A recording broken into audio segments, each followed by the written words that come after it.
నిన్నటి రోజున మీరు విన్నారు, సైంధవుని చేత అత్యంత క్లేశాన్ని అనుభవించింది ద్రౌపదీదేవి. ఆమె పాతివ్రత్యమే ఆమెకి అంగరక్షగా మారింది. ధర్మరాజు గారు తన తమ్ముళ్లతో భార్యతో కూర్చుని ఉండగా మార్కండేయ మహర్షిని ఒక ప్రశ్న వేశారు. ద్రౌపదీదేవి ఇన్ని కష్టాలు పడుతోందే, మమ్మల్ని అనుగమించి వచ్చి ఈమె అవతల సభలో దుర్యోధనుని చేత పరాభవింపబడింది. దుశ్శాసనుడు ఆమె వలువలు విప్పే ప్రయత్నం చేశాడు. కర్ణుడు చేయరాని సైగ చేశాడు. సైంధవుడు ఆమెను ఎత్తుకుపోయే ప్రయత్నం చేశాడు. భర్తలని విపరీతమైన గౌరవం ఇచ్చి అనుగమించినటువంటి పుణ్యానికి ఆమె ఇన్ని ఇక్కట్లు పడుతోందే, ధర్మాన్ని నమ్ముకున్నందుకు రాజకుమారుణ్ణైనటువంటి నేను అడవులలో ఇన్ని కష్టాలు పడుతున్నాను. గతంలో మాలాగే ఎవరైనా అసలు రాజకుమారుడు ఆయన యొక్క భార్య ఇన్ని కష్టాలు పడడం ధర్మం కోసం అన్నది లోకంలో ఎక్కడైనా ఉందా? నేనే పడ్డానా ఇన్ని కష్టాలు? నాకన్నా కష్టాలు పడినవాడు ఉన్నాడని నేను అనుకోవట్లేదు అన్నారు. అంటే మార్కండేయ మహర్షి, నీ అభిప్రాయం పొరపాటు, నువ్వు పడిన కష్టాలు చాలా తక్కువ. నీకన్నా ఎక్కువ కష్టాలు పడిన వాళ్ళు ఎందరో ఉన్నారు. వాళ్ళ యొక్క విశేషం చెప్తాను వినమని శ్రీరామచంద్ర ప్రభువు యొక్క కథనంతటినీ చెప్పారు. ఒకసారి శ్రీరామాయణం మీకు తెలియంది కాదు. ఆ రామలక్ష్మణ భరత శత్రుఘ్నులు జన్మించడం, సీతమ్మ తల్లిని రామచంద్రమూర్తి పరిణయం ఆడడం, తదనంతరం అరణ్యవాసం చేయడం, సీతాపహరణం, రావణ సంహారం, మళ్ళీ తిరిగి వచ్చిన తరువాత పట్టాభిషేకం వరకు రామాయణ కథనంతటినీ చెప్పి, ఇన్ని కష్టాలు పడిందయ్యా సీతమ్మ, ఇన్ని కష్టాలు పడ్డాడయ్యా రామచంద్ర ప్రభువు, ధర్మానికి కట్టుబడి అరణ్యవాసం చేసినటువంటి కారణం చేత, అందుకని లోకంలో కష్టపడని వాళ్ళు అని అనుకోకూడదు. ఎందరో ఉన్నారు ధర్మానికి కట్టుబడి కష్టాలు పడి కీర్తి సంపాదించుకున్న వాళ్ళు. అయినా నీతో నేను ఒక విషయాన్ని చెప్తాను, బాగా విను. ఆడదాని పాతివ్రత్య మహిమ ఎంత గొప్పది అంటే, అది కేవలం ఆమె తనని తాను రక్షించుకోవడానికి ఉపయోగపడమే కాదు, అసలు స్త్రీ యొక్క పాతివ్రత్యం చేతనే యథార్థమునకు పురుషునికి కలిసి వస్తుంది. కాబట్టి నేను ఆ విశేషాన్ని చెప్తాను, వినవలసింది అన్నారు. ఇందులో ఒక గమ్మత్తుంది. అసలు పురుషుడి యొక్క లక్ష్మీ స్థానం అంతా ఎవరు అంటే భార్యయే. ఆమెయే ఆయన లక్ష్మి. అందుకే ఇల్లాలు కంట కన్నీరు ఒలికితే ఆ ఇంట సిరి ఉండనొల్లదు. ఆమె ఆ ఇంటికి సర్వమంగళములకు కూడా కారకురాలు. అందుకే ఆమె ఇక్కడ బొట్టు పెట్టుకుంటుంది. పాపట ప్రారంభ స్థానమునందు సువాసిని బొట్టు ఉంచుకుంటుంది. తనూతు క్షేమం నస్తవదన సౌందర్యలహరి అని శంకర భగవత్పాదులు సౌందర్యలహరిలో ఒక శ్లోకం చేశారు. ఆ పాపట ప్రారంభ స్థానమునందు బొట్టు ఉంచుకున్నటువంటి స్త్రీ ఆమె యొక్క లక్ష్మీ స్థాన బలము చేత భర్త విశేషమైనటువంటి ఉన్నతిని పొందుతాడు. అందుకే అసలు ఇల్లు అన్న మాటకి పర్యాయ పదం ఏమిటి అంటే ఇల్లాలి. గృహిణి గృహముచ్యతే. ఇల్లాలు లేని ఇల్లు ఇల్లుగా శాస్త్రంలో చెప్పబడదు. ఆ ఇల్లు సుఖస్థానము కాదు, శాంతి స్థానము కాదు. పురుషుడికి ఒక బాటసారి విశ్రాంతి గృహానికి వెళ్ళినట్టుగా వెళ్ళడం తప్ప అసలు నిజానికి శాంతి స్థానము, ఆ ఇంట్లో పురుషుడు సేద తీరడానికి కారణము ఆయన యొక్క ధర్మపత్నియే. అంత గొప్పదైనటువంటి ధర్మపత్ని చేసేటటువంటి భగవత్ సంబంధమైనటువంటి ఉపాసనా బలం, ఆమె యొక్క పాతివ్రత్య కారణం, ఆమెకి భగవంతుని పట్ల ఉండేటటువంటి భక్తి కారణంగా భర్త సమున్నతమైనటువంటి స్థానాన్ని పొందుతాడు. అందుకే లలితా సహస్రనామ స్తోత్రంలో ఒక నామం ఉంది, పులూమజార్చిత అని. పులూమజార్చిత అంటే ఇంద్రుని యొక్క భార్య అయిన శచీదేవి పులోమజుడు అనబడేటటువంటి, పులూముడు అనబడేటటువంటి ఋషి యొక్క కుమార్తె. ఆయన కుమార్తె అయినటువంటి శచీదేవి ఎప్పుడూ అమ్మవారి పట్ల భక్తి భావనతో ఉంటుంది. ఆవిడ భక్తి భావనతో ఉంటుంది కాబట్టి ఇంద్రుడికి ఇంద్ర పదవి కలిసి వచ్చింది, నిలబెట్టుకోగలిగాడు. కాబట్టి భార్య భక్తి, భార్య యొక్క పాతివ్రత్య మహాత్మ్యము ఎంతటి గొప్పతనాన్నైనా తీసుకొస్తుంది. ద్రౌపదీదేవి ఇడుములు పడిందని నువ్వు అనుకుంటున్నావు ధర్మరాజా, కానీ ఒకనాడు మీకు సమస్తము కలిసి రావడం అన్నది ఎవరి వలన జరుగుతుంది అంటే కేవలము ఈ ద్రౌపదీదేవి వలననే కలుగుతుంది. ఎందుకంటే ఆమె పాతివ్రత్య మహాత్యం అటువంటిది. అసలు లోకంలో తపస్సు చేసినటువంటి పురుషులు సాధించలేని విషయాలని ఏమీ తెలియనటువంటి వాళ్ళు భర్తని అనుగమించి పాతివ్రత్యంతో ఉన్నటువంటి స్త్రీలు సాధించగలిగారు. ఒక మహోత్కృష్టమైనటువంటి ఆఖ్యానాన్ని ఇవాళ నీకు వినిపిస్తారు, దాన్ని విను అని చెప్పాడు. ఆరణ్య పర్వంలో మహాపతివ్రతలైనటువంటి వారి కథలు కొన్ని వస్తాయి. అందులో ప్రధానంగా అంతటా వినిపించేది ద్రౌపదీదేవి యొక్క కథ. ఇక రెండవది ఆ కౌశికుడు అనేటటువంటి బ్రాహ్మణుడు పలకరించినటువంటి బ్రాహ్మణి అంటే బ్రాహ్మణుని ఇల్లాలు కాబట్టి బ్రాహ్మణి. మూడవది దమయంతీదేవి. నాలుగవది ఇదిగో ఇప్పుడు వస్తున్నటువంటి సావిత్రీదేవి. వీళ్ళు నలుగురు కూడా మహాపతివ్రతలు. వాళ్ళ గురించి వినడమే చాలు. మళ్ళీ ఇందులో అసలు సావిత్రీదేవి యొక్క జీవితం, ఆవిడ యొక్క విశేషం అత్యద్భుతం. బహుశా అలా సాధించినటువంటి వ్యక్తి భారతీయ వాంగ్మయంలో ఇంకొకరు కనపడరు. ఆమెయే సాటి. ఆమెతో పోల్చి చెప్పడానికి ఇంకొకరు ఆ స్థానంలో లేరు. అలా ఉండడం సాధ్యం కాదు కూడా. అది ఆవిడికే అటువంటి అనితర సాధ్యమైన ప్రజ్ఞ కలిగింది. కేవలం వివాహమైన తర్వాత కాదు, వివాహ పూర్వము నుండి ఆమెకి అటువంటి ధృతి ఉంది శాస్త్రం మీద. ఆ ఉపాఖ్యానాన్ని చెప్తున్నాను విను అని ఆయన చెప్పడం ప్రారంభం చేశాడు. కలడు మద్రీషుండు ఘనుడశ్వపతియను ధరణీషుండు అతడు సంతానకాంక్షనంతయు ధృతి 18 ఏడులు సావిత్రి కొల్చి అజ్జన విభునకు అద్దేవి ప్రత్యక్షమై వరమడుగుమునావుడు అతడు వినమ్రుడగుచు ఆత్మజుగోరెదననవుడు కన్నియ పుట్టు నీ కనియ నా భువనమాత అనుడు దేవి భవత్కృప అస్మదీయ వాంఛితము సఫలంబుగా వలదే అని నృపోత్తముండు విన్నవించే అయ్యోగమూర్తి గాఢ కారుణ్య వికచ హృత్కమలయగుచు. ఒకానొక కాలంలో మద్రదేశాన్ని పరిపాలిస్తూ ఉండేవాడు అశ్వపతి అనబడేటటువంటి ఒక మహారాజు. ఆయనకి సంతానం లేదు. సంతానం లేని కారణం చేత ఆ మద్రదేశాధిపతి అయినటువంటి అశ్వపతి సావిత్రీదేవి గురించి తపస్సు చేశాడు. సావిత్రి బ్రహ్మశక్తి, సవితృమండలాంతర్వర్తి. ఆమె కాంతి స్వరూపిణి. ఆ సావిత్రియే గాయత్రి. ఆమెని మంత్రపురస్సరంగా ఆ లోపల బాగా జపం చేస్తే ఆవిడయే గాయత్రిగా భాషిస్తుంది. బుద్ధి ప్రచోదనాన్ని చెయ్యగలిగినటువంటి దేవతా స్వరూపం, మహోత్కృష్టమైనటువంటి స్వరూపం. ఇటువంటి స్వరూపం కాదు. అటువంటి సావిత్రీదేవి గురించి ఆయన ఉపాసన చేశాడు, తపస్సు చేశాడు. 18 సంవత్సరములు చేశాడు. అలా 18 ఏడులు సావిత్రి గొల్చే 18 సంవత్సరాలు ఆ సావిత్రీదేవి గురించి తపస్సు చేస్తే ఆమె సాకార రూపిణి ప్రత్యక్షమైంది. ప్రత్యక్షమై నీకేం కావాలి అని అడిగింది. అంటే ఆయన అన్నాడు, నాకు సంతానం లేదు, కొడుకు కావాలి అన్నాడు.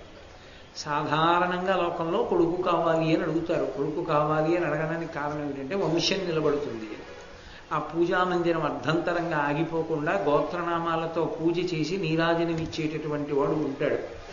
తండ్రి శరీరం విడిచిపెట్టిన తర్వాత గయాశ్రాద్ధం పెట్టడానికి అధికారం ఉన్నటువంటి కొడుకు ఉంటాడని కుమారుడు కలగాలి అని కోరుకుంటారు. కాబట్టి ఆయన కూడా అలాగే అడిగాడు, నాకు కొడుకు కావాలి అన్నాడు. అంటే ఆవిడంది, కొడుకు పుట్టడు, నీకు కుమార్తె కలుగుతుంది. అంటే ఆయన తెల్లబోయి అన్నాడు, నువ్వు పరదేవతవి కదా, నీ గురించి తపస్సు చేశాను, నువ్వు ప్రత్యక్షమయ్యావు, ఏం కావాలని అడిగావు. ఏం కావాలని అడిగినప్పుడు నేను కొడుకు కావాలని అడిగాను, కానీ నువ్వు కొడుకు పుట్టడు, కూతురు పుడుతుంది అంటున్నావు, ఏమి చిత్రము అన్నాడు. అంటే ఆవిడంది, ఇది బ్రహ్మ నిర్ణయం. సృష్టికర్త బ్రహ్మగారు కాదు, బ్రహ్మగారు నిర్ణయం చేశాడు, నీకు కుమార్తెయే జన్మిస్తుంది. కానీ ఆశ్చర్యం ఏమంటే ఆమె కారణంగా, ఆమె పుచ్చుకున్నటువంటి వరం కారణంగా నీకు తర్వాత 100 కొడుకులు పుడతాడు. నేను వరం ఇస్తే ఒకడే పుడతాడు. నీ కూతురు యొక్క భక్తి కారణం చేత నీకు తర్వాత 100 కొడుకులు పుడతారు. కాబట్టి చింత పెట్టుకోవద్దు అని. సరే, కుమార్తె జన్మించింది. ఏ తల్లిని తాను ఆరాధన చేస్తే, తపస్సు చేస్తే తనకి కుమార్తె కలిగిందో ఆ భగవతి పేరే ఉంచుకున్నాడు. కాబట్టి ఆమెకు సావిత్రి అని నామకరణం చేశాడు. ఆ పిల్ల పెద్దదవుతోంది. ఆ వనజాక్షి పరిస్ఫుట యవ్వనయై సిద్ధ సాధ్య యక్షామర కన్యావలి తన సౌందర్య శ్రీ విలసన రేఖ అపహసించుచు నొప్పెన్. ఆమె పెరిగి పెద్దదై యుక్త వయస్సు పొందుతున్న కొలది దేవతల కన్నా సిద్ధ సాధ్య యక్ష అమరుల కన్నా కూడా అందగత్తెగా పేర్గాంచింది. కాబట్టి ఆమెని భార్యగా చేసుకోవాలి అని ఉవ్విళ్ళూరనటువంటి పురుషుడు ఉండడు. అంత గొప్ప అందగత్తెగా ఆమె ఎదిగి పెద్దదవుతోంది. నారద మహర్షి వచ్చారు. ఆయన 3 లోకముల యందు సంచరించేటటువంటి లక్షణం ఉన్నవాడు, పైగా త్రికాల వీధి, భూత భవిష్యత్ వర్తమాన కాలములను బాగా ఎరిగి ఉన్నవాడు. ఎప్పుడు ఎక్కడ ఏం జరుగుతుందో ఆయనకి తెలుసు. ఆయన వచ్చిన తర్వాత ఆ ఒళ్ళో కూర్చున్నటువంటి పిల్ల ఇంకా చిన్న పిల్లే అన్న భావనతో తండ్రి ఉన్నాడు. ఆమె యుక్త వయస్సుకు వచ్చింది అని నారదుడు గ్రహించాడు. అంతే కదూ, తండ్రికి పిల్ల ఎంత పెద్దదైపోతున్నా ఆయన కంటికి మాత్రం ఆ పిల్ల చిన్నపిల్లే, నా కూతురు చాలా పెద్దదైపోయిందని ఏ తండ్రి అండు. ఏ తండ్రికైనా కూతురు మీద అదే భ్రాంతి, అదే ప్రేమ ఉంటుంది. మా అమ్మాయి మా అమ్మాయి మా అమ్మాయి అని అదే మురిపు. కాబట్టి నారద మహర్షి చూసన్నారు, ఈమె యుక్త వయస్సులోకి వస్తోంది, ఈమెకు తగినటువంటి సంబంధం ఏదైనా విచారణ చేశావా మహారాజా అని అడిగాడు. అశ్వపతి అన్నాడు, నేను ఇప్పటి వరకు విచారణ చెయ్యలేదు అని ఆ పిల్లవంక చూసి అన్నాడు. ధీరా కులవతి కన్యా అని ఒక లక్షణం ఉంది శాస్త్రంలో. మహాపండితురాలైనటువంటిది, శాస్త్రములను ఎరిగినటువంటిది, మంచి అనుష్ఠాన బలం ఉన్నటువంటి ఆడపిల్ల. ఆమెకి భర్తని ఎంచుకునే అధికారం ఉంటుంది. అందుకే లోకంలో 2 తెరగులు ఉంటాయి. ఆడపిల్ల జీవితాన్ని 2 కింద విభాగం చేస్తారు. ఒకటి వివాహపూర్వము, ఒకటి వివాహానంతరము. వివాహపూర్వము ఆమె కొన్ని నోములు వ్రతాలు చేస్తుంది. ఏ నోము చేయనివ్వండి, ఏ వ్రతం చేయనివ్వండి, కన్నెపిల్లగా ఆమె యొక్క ప్రయోజనం ఒక్కటే, మంచి భర్త రావాలి. అందుకే వివాహానంతరము ఆమె చేసే నోములు వ్రతాలు అన్నీ భర్త యొక్క అభ్యున్నతి కొరకు. మరి తన కొరకు ఏముండదు. భర్త అభ్యున్నతే తన అభ్యున్నతి. అది స్త్రీ యొక్క విశాల హృదయం ఈ దేశంలో. అందుకే నెలకి 3 వానల్లో ఒక వాన పతివ్రతలైన స్త్రీల వలన కురుస్తుంటాయి. కాబట్టి ఆ పిల్లతో నోములు వ్రతాలు చేయించాడు. ఆ నోములు వ్రతాలు చేయించినప్పుడు ఆమెకి అవగాహన కలిగింది శాస్త్రం పట్ల. శాస్త్రం పట్ల అవగాహన కలగడము అన్న మాటకి మీరు ఒక్కటి అర్థం చేసుకోవాలి. ఏమిటి అంటే, భగవంతుని యొక్క అనుగ్రహం కలగడానికి కారణం ఏది? పుణ్యకర్మ. పుణ్యకర్మ అంటే భగవద్భక్తితో చేసిన కర్మ. ఆ భగవద్భక్తితో తాను చేసుకుని పుణ్యాన్ని పొందడం ఒకెత్తు. పరమ భాగవతోత్తముడైనటువంటి వాడు, భగవంతుని యందు అపారమైనటువంటి భక్తినిష్ట కలిగినటువంటి పురుషుడు భర్తగా లభించడం ఆడదాని జీవితంలో అంతకన్నా భాగ్యం ఇంకోటి ఉండదు. అది సర్వోత్కృష్టమైన భాగ్యం. ఎందుచేత అంటే కొన్ని కోట్ల జన్మలు దాటేస్తుంది. ఎందుకు దాటుతుంది అంటే, భర్త మహాపుణ్యశీలి, మహాభక్తి తత్పరుడు. ఆయన చేసినటువంటి సమస్త కర్మాచరణమునందు సగభాగం ఆవిడ ఖాతాలో పడిపోతుంది. ఆవిడికి పక్కన ఉందా లేదా, ఆవిడ చేస్తోందా చెయ్యట్లేదా సంబంధమే ఉండదు. ఆయనకు ధర్మపత్ని. ఆ కారణం చేత ఆయన చేసిన సమస్త పుణ్యముల యందు సగభాగం వెడుతుంది. కాబట్టి ఆమె జీవుడి ఖాతాలో ఎంత పుణ్యం పడిపోతుందంటే, ఆమె కొన్ని కోట్ల జన్మలు దాటి ఉత్తమ జన్మలోకి వెళ్ళిపోతుంది. కేవలం అటువంటి పురుషుడి చిటికిన వేలు పట్టుకుంది కాబట్టి. అందుకే పిల్లనిచ్చేటప్పుడు 7 తరాలు అటు ఇటు చూశారంటారు. 7 తరాలు అటు ఇటు చూశారని ఎందుకంటారంటే, కేవలం చెయ్యి పట్టుకుని వెళ్ళడం కాదు, అటువంటి భక్తి తత్పరుడైన భర్త లభించడం భాగ్య విశేషం. ఆడపిల్ల తండ్రి అది చూస్తాడు.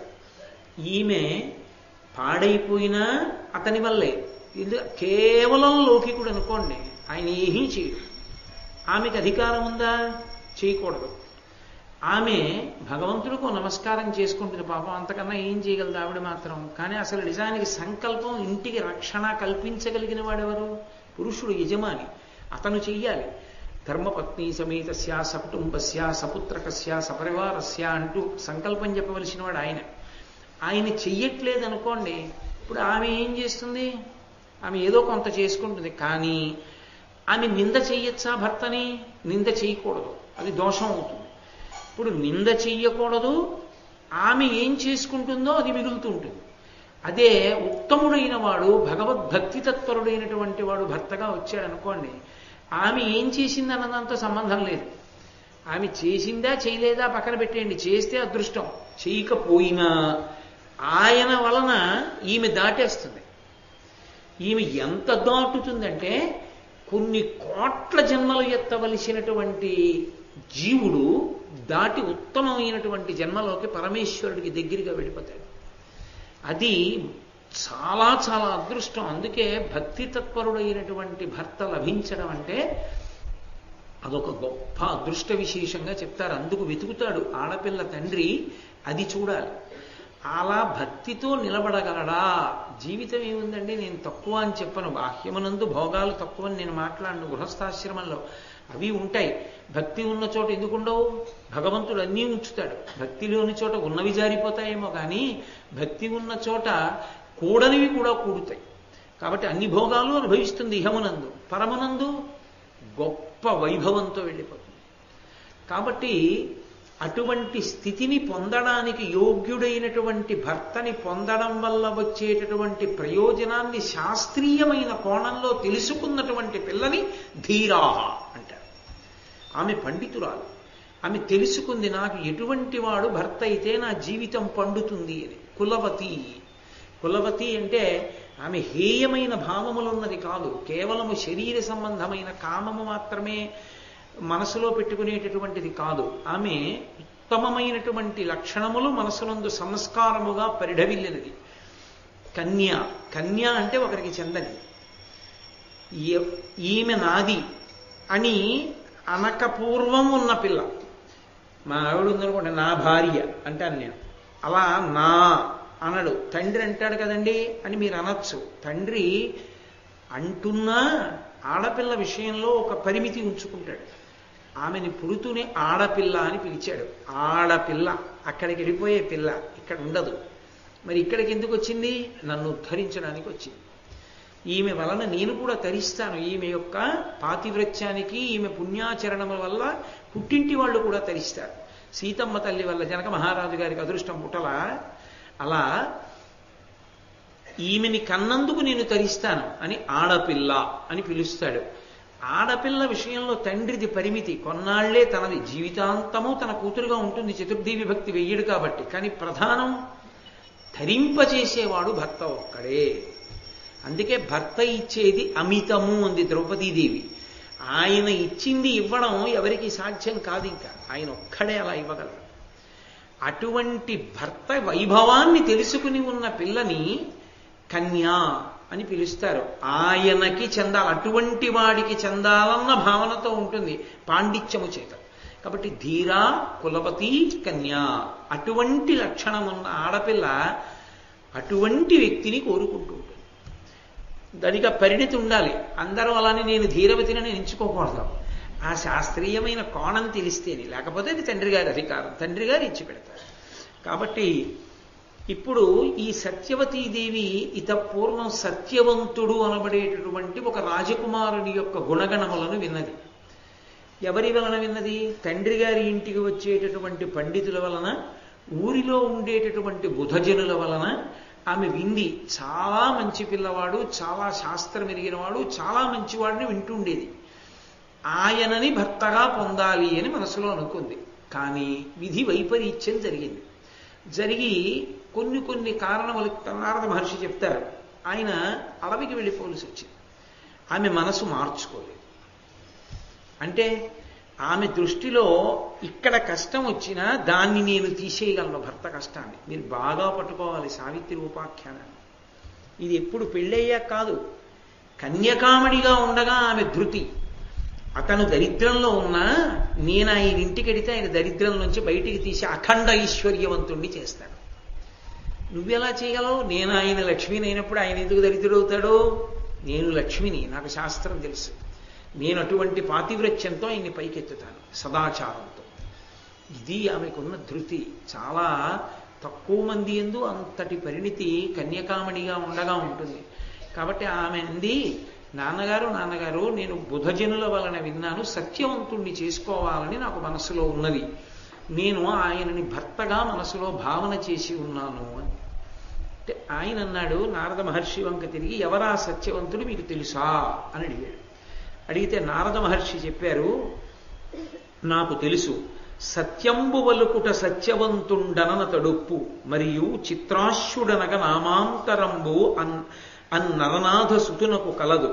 తేజంబున కమలమిత్రుడు బుద్ధి ఇంద్రాచార్యు గురుడించు శూరత వాసవు దాలిమి వసుధబోలు కాంతి చంద్రున కెనగాతవు రూపున అశ్వినీయుల సరియనదలిర్చు తపము శమము దమము దానంబు బ్రాహ్మణ భక్తియును మహానుభావతయును అతని ఎంద కాని అన్యులయందు లేదు ఇంత నిక్కువము మహీతలేశ. నారద మహర్షి అంతటి వారు ఒక వ్యక్తి గురించి ఇలా చెప్పడం అంటే అసాధారణమైనటువంటి విశేషం. ఆయన అన్నారు, నాకు తెలుసు, నిజమే, ఆ పిల్లవాడు సాల్వదేశాన్ని పరిపాలించేటటువంటి ద్యుమత్సేనుడు అనబడేటటువంటి ఒక మహారాజు యొక్క బిడ్డ. అతని పేరు సత్యవంతుడు. ఆ పిల్లవాడు సత్యంబు పలుకుట సత్యవంతుండన అతడొప్పు. అతను ఎప్పుడూ సత్యాన్నే పలుకుతాడు కాబట్టి అతనికి సత్యవంతుడు అని పేరు. మరియు చిత్రాశ్యుడనగ నామాంతరంబు అన్నరనాథ సుతునకు కలదు. ఆ రాజకుమారుడికి చిత్రాశ్యుడు అని ఇంకొక పేరు కూడా ఉంది. అతను తేజస్సు యందు సూర్య భగవానుడి వంటివాడు, బుద్ధి యందు బృహస్పతి వంటివాడు, పరాక్రమంలో సాక్షాత్తుగా దేవేంద్రుడి వంటివాడు, ఓర్పు యందు భూదేవి వంటివాడు, కాంతి యందు చంద్రుని వంటివాడు, రూపమునందు అందంలో అశ్వినీ దేవతల వంటివాడు. అటువంటి వాడు లోకంలో ఉండడు. తపము శమము దమము దానము బ్రాహ్మణ భక్తి మహానుభావత అతని ఎందు ఉన్నట్టుగా అన్యుల ఎందు లేవు. అంతటి యుక్తమైన వాడు. కాబట్టి మంచి వరుణ్ణే వరించింది నీ యొక్క కుమార్తె, చాలా గొప్పవాడు. కానీ మహారాజా, ఇది పెళ్లి సంబంధానికి సంబంధించిన విషయం కాబట్టి నేను ఒక విషయాన్ని దాచకూడదు. ఆ విషయాన్ని నీకు చెప్పవలసి ఉంటుంది. ఒకటి, ద్యుమత్సేన మహారాజు విధి వైపరీత్యం చేత రాజ్యాన్ని పోగొట్టుకున్నాడు. పోగొట్టుకుని ఇప్పుడు ధర్మారణ్యము అని పేరు కలిగినటువంటి అరణ్యంలో తపస్సు చేసుకుంటున్నాడు. ఇది చాలదన్నట్టు కాలం కలిసి రాక ఆయనకి 2 కళ్ళు పోయే, అంధుడు. ఆయన అంధుడైపోయాడు, తపస్సు చేసుకుంటున్నాడు, పెద్దవాడైపోయాడు. పిల్లవాడు మంచి గుణాలు ఉన్నవాడు కదా అంటావా? ఇక్కడ నేను దాచకూడని విషయం ఒకటి ఉంది. పెళ్లి సంబంధం విషయం కాబట్టి ఇది మాత్రం ఎట్టి పరిస్థితుల్లో దాచకూడదు, చెప్పేస్తున్నాను. ఎందుకని? ఒక ఆడపిల్ల జీవితం అంతా దేని మీద ఆధారపడి ఉంటుందంటే ఆమె భర్త మీద ఆధారపడుతుంది. సమస్త సుఖములకు ఆయనే కారకుడు. సీతమ్మ తల్లి అంటుంది, 9 కొడుకులుండి తల్లి మంచం మించి కిందకి దిగుతుంటే 9 అరిచేతులు నేల మీద పెట్టి, అమ్మా మా అరిచేతుల్లో కాళ్ళు వెయ్యమ్మా అని కాళ్ళు వేయించుకుని సేవ చేసేటటువంటి కొడుకుల వలన కలిగేటటువంటి సంతోషము కన్నా భర్త వలన కలిగే సంతోషమే ఎక్కువ. భర్త భర్తయే. అందుకే లోకంలో ఒక సామెత ఉంది, పినిమిటి రాజ్యం తన రాజ్యం, బిడ్డల రాజ్యం పరరాజ్యం అని. ఆయన ఉన్నప్పుడు నాదంటుంది, ఆవిడ ధైర్యంగా ఉంటుంది. ఆయన వెళ్ళిపోయిన తర్వాత బిడ్డల రాజ్యం, తనకి పరరాజ్యం. తను వాళ్ళ నిర్ణయాలకి తను కట్టుబడి ఉండవలసి ఉంటుంది. కొంచెం ఎక్కువ మాట్లాడితే అమ్మా నీకేం తెలుసనొచ్చు, గౌరవం పోతుంది. కాబట్టి ఆ భర్త ఉన్నన్నాళ్ళు ఆవిడ స్వేచ్ఛ వేరు, ఆవిడ అధికారం వేరు. కాబట్టి ఆయన ఉంటే కదూ ఆమెకి సమస్త సుఖములు కలుగుతాయి. ఆయన ఉంటే కదూ పూజనీయత ఉంటుంది. ఆయన ఉంటే మంగళప్రదురాలు ఆమె. ఆయన ఎలా ఉండనివ్వండి, ఆయనకి కళ్ళు ఉన్నాయా కళ్ళు లేవా వదిలేయండి, ఆవిడ నొసటన ఇంత బొట్టు పెట్టుకుని ఎదురొచ్చింది అనుకోండి, పరమ సంతోషంగా బయటికి వెళ్ళిపోతాడు. అదొక్కటి లేదనుకోండి, మళ్ళీ వెనక్కి వెళ్ళి ఓసారి కాళ్ళు కడుక్కుని వెళ్ళాలి. కాబట్టి ఆ మంగళత్వమే, అసలు కళ్ళ ముందు కనబడేటటువంటి మంగళత్వమే భర్త వలన ఉన్నది. ఉన్నప్పుడు అటువంటి భర్త ఆయుర్దాయాన్ని దాచి పెళ్లి చేయకూడదు తెలిసినప్పుడు. కాబట్టి నేను ఉన్న మాట చెప్తున్నాను, ఆ పిల్లవాడి జీవితంలో జాతక చక్రంలో ఒక దోషం ఉంది. ఆ పిల్లవాడు ఎవరైనా ఒక ఆడదాని మెడలో తాళి కడితే మంగళసూత్రం కట్టిన రోజు నుంచి ఖచ్చితంగా సంవత్సరమే బతుకుతాడు. సంవత్సరం తర్వాత పిల్లవాడు ఉండడు, శరీరం విడిచిపెట్టేస్తాడు. కాబట్టి నీ కుమార్తె చాలా చిన్న వయస్సులోనే వైధవ్యాన్ని పొందవలసి ఉంటుంది. కాబట్టి ఆలోచించుకోమను అన్నాడు. సాధారణంగా నారద మహర్షి లాంటి వాడు చెప్తున్నాడు, ఎవరో మామూలు పండితుడు చెప్పిన మాట కాదది. త్రికాలవీధి ఈ మాట చెప్పిన తర్వాత ఏ ఆడపిల్ల నేను ఆయన్ని పెళ్లి చేసుకుంటాను అందం. కానీ అది ఆమె గొప్పతనం. ఆమె గొప్పతనం ఎక్కడుందంటే, ఆమె ఎంత పాండిత్యము ఎంత శాస్త్రబలము ఉన్నటువంటి తల్లి. ఆమె సావిత్రీదేవి యొక్క అనుగ్రహంతో పుట్టిన తల్లి. ఆమెకి ఎంత నమ్మకం అంటే, నేను పాతివ్రత్యమునందుండగా నా భర్త శరీరాన్ని పట్టుకెళ్ళడం ఎవరికి సాధ్యం? ఎవరు తీసుకెళ్ళగలరు నా భర్తని? యముడు కూడా తీసుకెళ్ళలేడు. కాబట్టి నేను బతికించుకుంటాను నా పాతివ్రత్యంతో. ఆ మాట నా తల్లి పార్వతీదేవి అంది ఒకప్పుడు.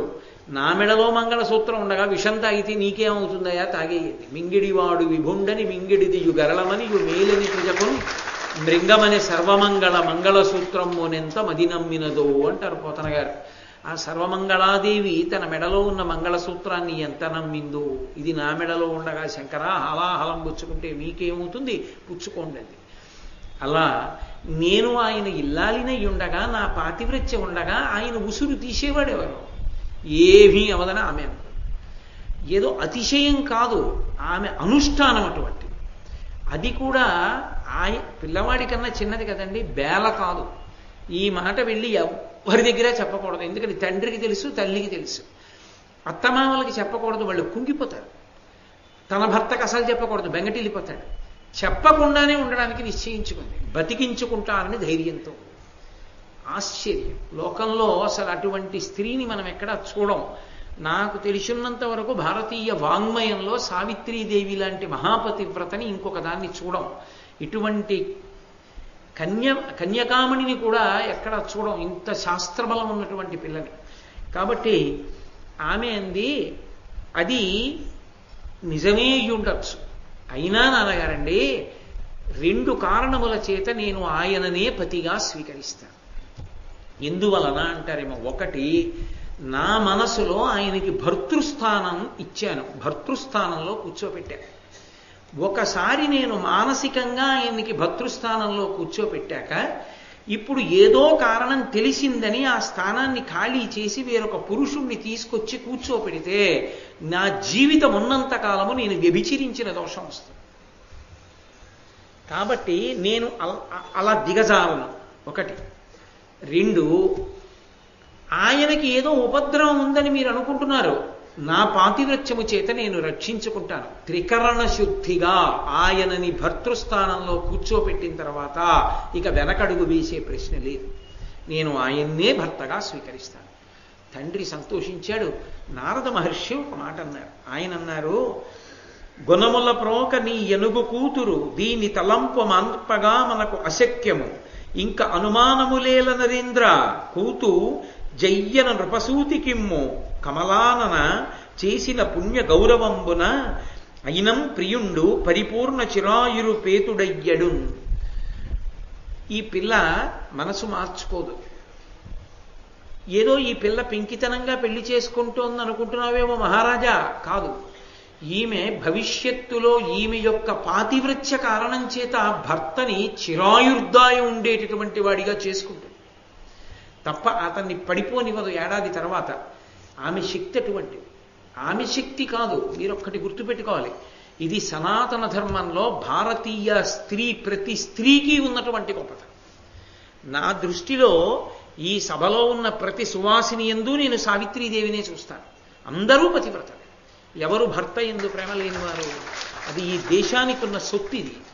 కాబట్టి అసలు నిజానికి పురుషుడు బ్రతుకుతున్నాడు, పురుషుడికి గండం పోతోందంటే ఆడదాని వల్లే కదా. లేచి మంగళసూత్రం కళ్ళకు అద్దుకుంటుంది కాబట్టే బతుకుతున్నాడు. కాబట్టి నిస్సందేహంగా ఆమెని సత్యవంతుడికిచ్చి వివాహం చెయ్యి, ఆమె ఒక చరిత్ర సృష్టిస్తుంది అన్నాడు. సరేనన్నాడు మహారాజు. పెద్ద సారి పట్టుకున్నాడు, పిల్లని తీసుకున్నాడు, ధర్మారణ్యానికి వెళ్ళాడు. ఆ ధర్మారణ్యానికి వెళ్ళి నా కుమార్తెని నీ కుమారుడికిచ్చి పెళ్లి చేస్తాను అని జుమత్సేన మహారాజుని అడిగాడు. ఆయన ఎంత ధార్మికుడో చూడండి. నాకేముందని ఇస్తావయా? కుసుమ కోమలి, పువ్వులాంటి పిల్ల, యుక్త వయస్సులో ఉంది, మహాసౌందర్య రాశి, ఎన్నో చదువుకుంది, ఎన్నో నోములు పట్టింది, ఎన్నో వ్రతాలు చేసింది. ఎందుకయ్యా నా కొడుక్కిస్తావు? నాకా కళ్ళు లేవు, రాజ్యమా పోయింది, అడవి పట్టుకు తిరుగుతున్నా, చిన్న పర్ణశాల వేసుకున్నాను, నా కొడుక సుగుణాభిరాముడు, కానీ పాపం రాజ్యం లేదు, యువరాజుగా ఉండవలసిన వాడు ఇదిగో నన్ను వాళ్ళ అమ్మని పోషిస్తున్నాడు, అరణ్యంలోకి వెళ్ళి దర్భలు తీసుకొస్తాడు, పళ్ళు తీసుకొస్తాడు, కాయలు తీసుకొస్తాడు, వాడికి నీ కుమార్తెనిస్తే ఏం సుఖపడుతుంది ఆ పిల్ల? ఆడపిల్ల సుఖపడద్దు పెళ్లి చేసినప్పుడు, కాబట్టి నా మాట విను, వేరొకరికి ఇచ్చి పెళ్లి చేయి. ఆయన ఎంత ధార్మికుడో చూడండి. అంటే ఈ అశ్వపతి అన్నాడు, కాదు కాదు, నా కుమార్తె నీ కుమారుణ్ణే వివాహం చేసుకోవాలనుకుంటోంది, అయినా నీ కుమారుడి కన్నా మంచి వరుడు, నీకన్నా మంచి వియ్యంకుడు నాకు ఎక్కడ లభిస్తాడు, కాబట్టి నీ కుమారుడికే ఇచ్చి వివాహం చేస్తానని. అయితే నువ్వు అంత మనస్ఫూర్తిగా చేస్తానంటే తప్పకుండా చేస్తానని సుముహూర్తం నిర్ణయం చేశారు. వివాహం అయిపోయింది. తల్లికి తండ్రికి తెలుసు, వెళ్ళిపోయారు. ఆ పిల్ల మీద విశ్వాసంతో వెళ్ళిపోయారు. ఇప్పుడు ఈ పిల్ల ఆయనతో సంసారం చేస్తోంది, వైవాహిక జీవితం గడుపుతోంది, కాలం గడిచిపోతోంది.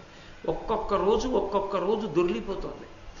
ఇక 4 రోజులే వచ్చాయి, 361 రోజులు అయిపోయాయి, 4 రోజులు మిగిలాయి. అంటే ఈ 4 రోజులలో 4 రోజుల తర్వాత ఆమె వైధవ్యాన్ని పొందాలి. కాబట్టి ఆమె వ్రతాన్ని స్వీకరించింది. మామగారికి భర్తకి చెప్పి వాళ్ళకి నమస్కారం చేసి, అయ్యా నేను 3 రోజుల పాటు వ్రతాన్ని తీసుకుంటున్నాను, త్రిరాత్ర వ్రతము అని వ్రతం. ఇది 3 రోజుల పాటు నేను ఉపవాసం చేస్తాను, ఉపవాసం చేసి భగవంతుణ్ణి అర్చన చేస్తాను, అర్చన చేస్తూ నేను దీక్షగా ఉంటాను అని భర్త అనుమతించాడు. ఎందుకో చేసుకుంటోంది అనుకున్నాడు. పాప ఆయనకి తెలియదు తన శరీరం పడిపోయే సమయం వచ్చేసిందని, మామగారికి తెలియదు తన కొడుకు పడిపోతాడే. కాబట్టి ఆశీర్వదించారు. అందులో ఒక ధర్మశాస్త్రం ఉంటుంది. ఏదైనా నోము వ్రతం చేసేటప్పుడు పరిపూర్ణమైన ఫలితం కలగాలి అంటే భర్తకి నమస్కరించి కూర్చోవాలి. అన్నీ ఆయనేగా తెచ్చేది సంబారాలు, అన్ని సంబారాలు తెచ్చినా ఆయన గురువు, ఆయన ఈశ్వరుడు. కాబట్టి పీట మీద కూర్చునే ముందు ఒక్కసారి భర్తకి నమస్కరించాలి.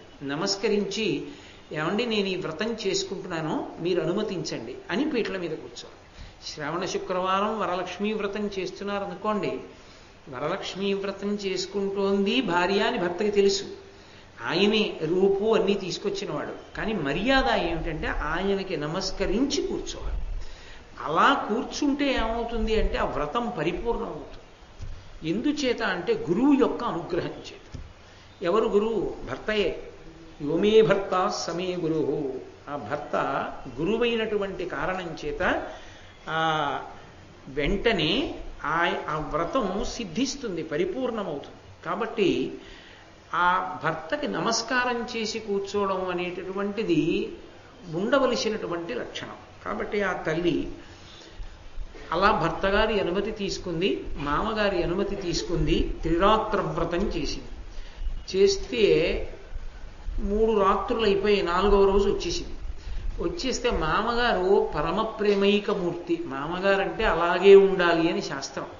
మామగారు ఎప్పుడూ కూడా కోడలు సుఖపడాలి, కోడలు సుఖపడాలి, కోడలు సుఖపడాలని వెంపర్లాడతాట.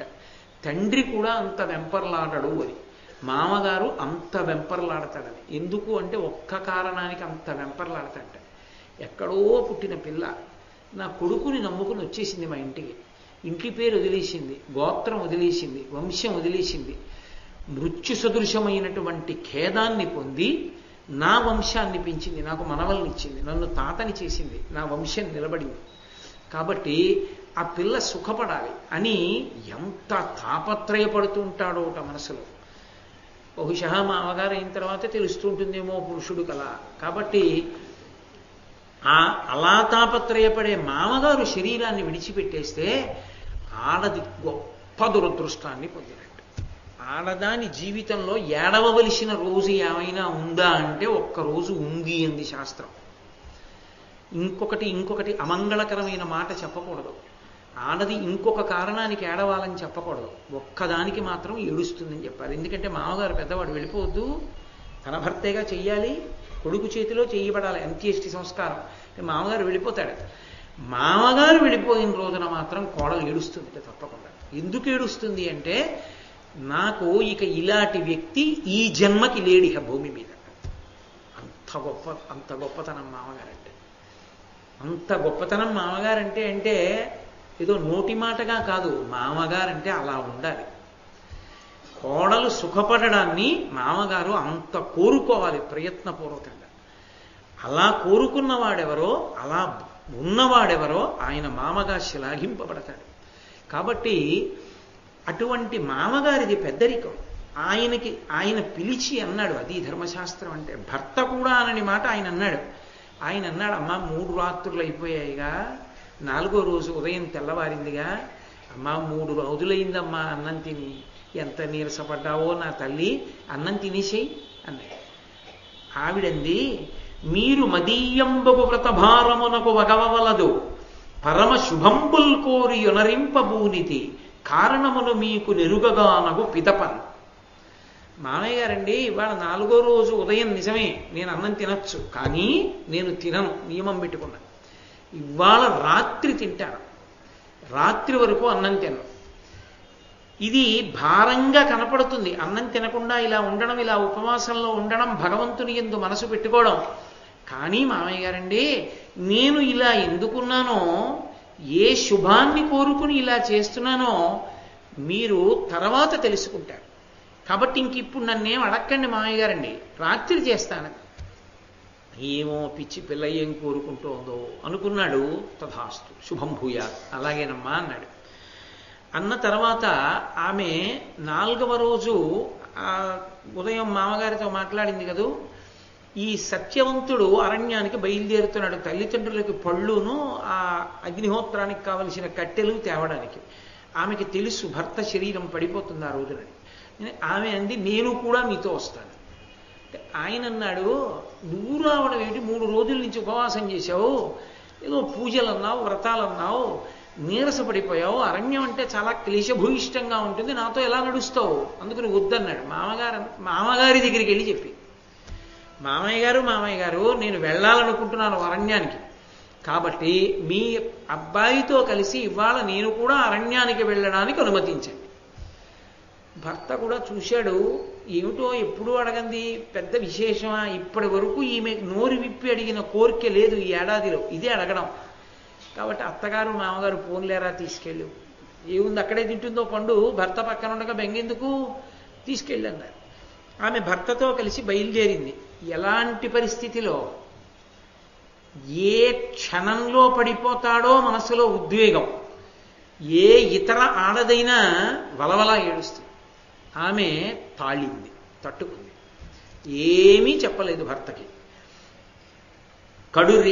కడురేప కడయమేల్కని ఇంటి నిజభర్తృ మరణ దినంబని మానసమున తద్దుయు శోక సంతాపంబు కదురంగా దినముఖోచిత విధులు తీర్చి భక్తి పతికి సమంచిత పావన పరిచర్య అప్పుడు కడువెట్కనాచరించి అత్తకు మామకు అచటి వృద్ధులకును వేర్వేర ప్రణమిల్లి వేట్క వారు తనకు సౌభాగ్య భాగ్యవర్ధనముగాగ ఇచ్చు దీవనమదిలో గ్రహించియున్న ప్రొద్దు జామెక్కుటయు పువ్వుతోడి పిలిచి మామ ఇట్లని పలికి సన్మానమెసగా.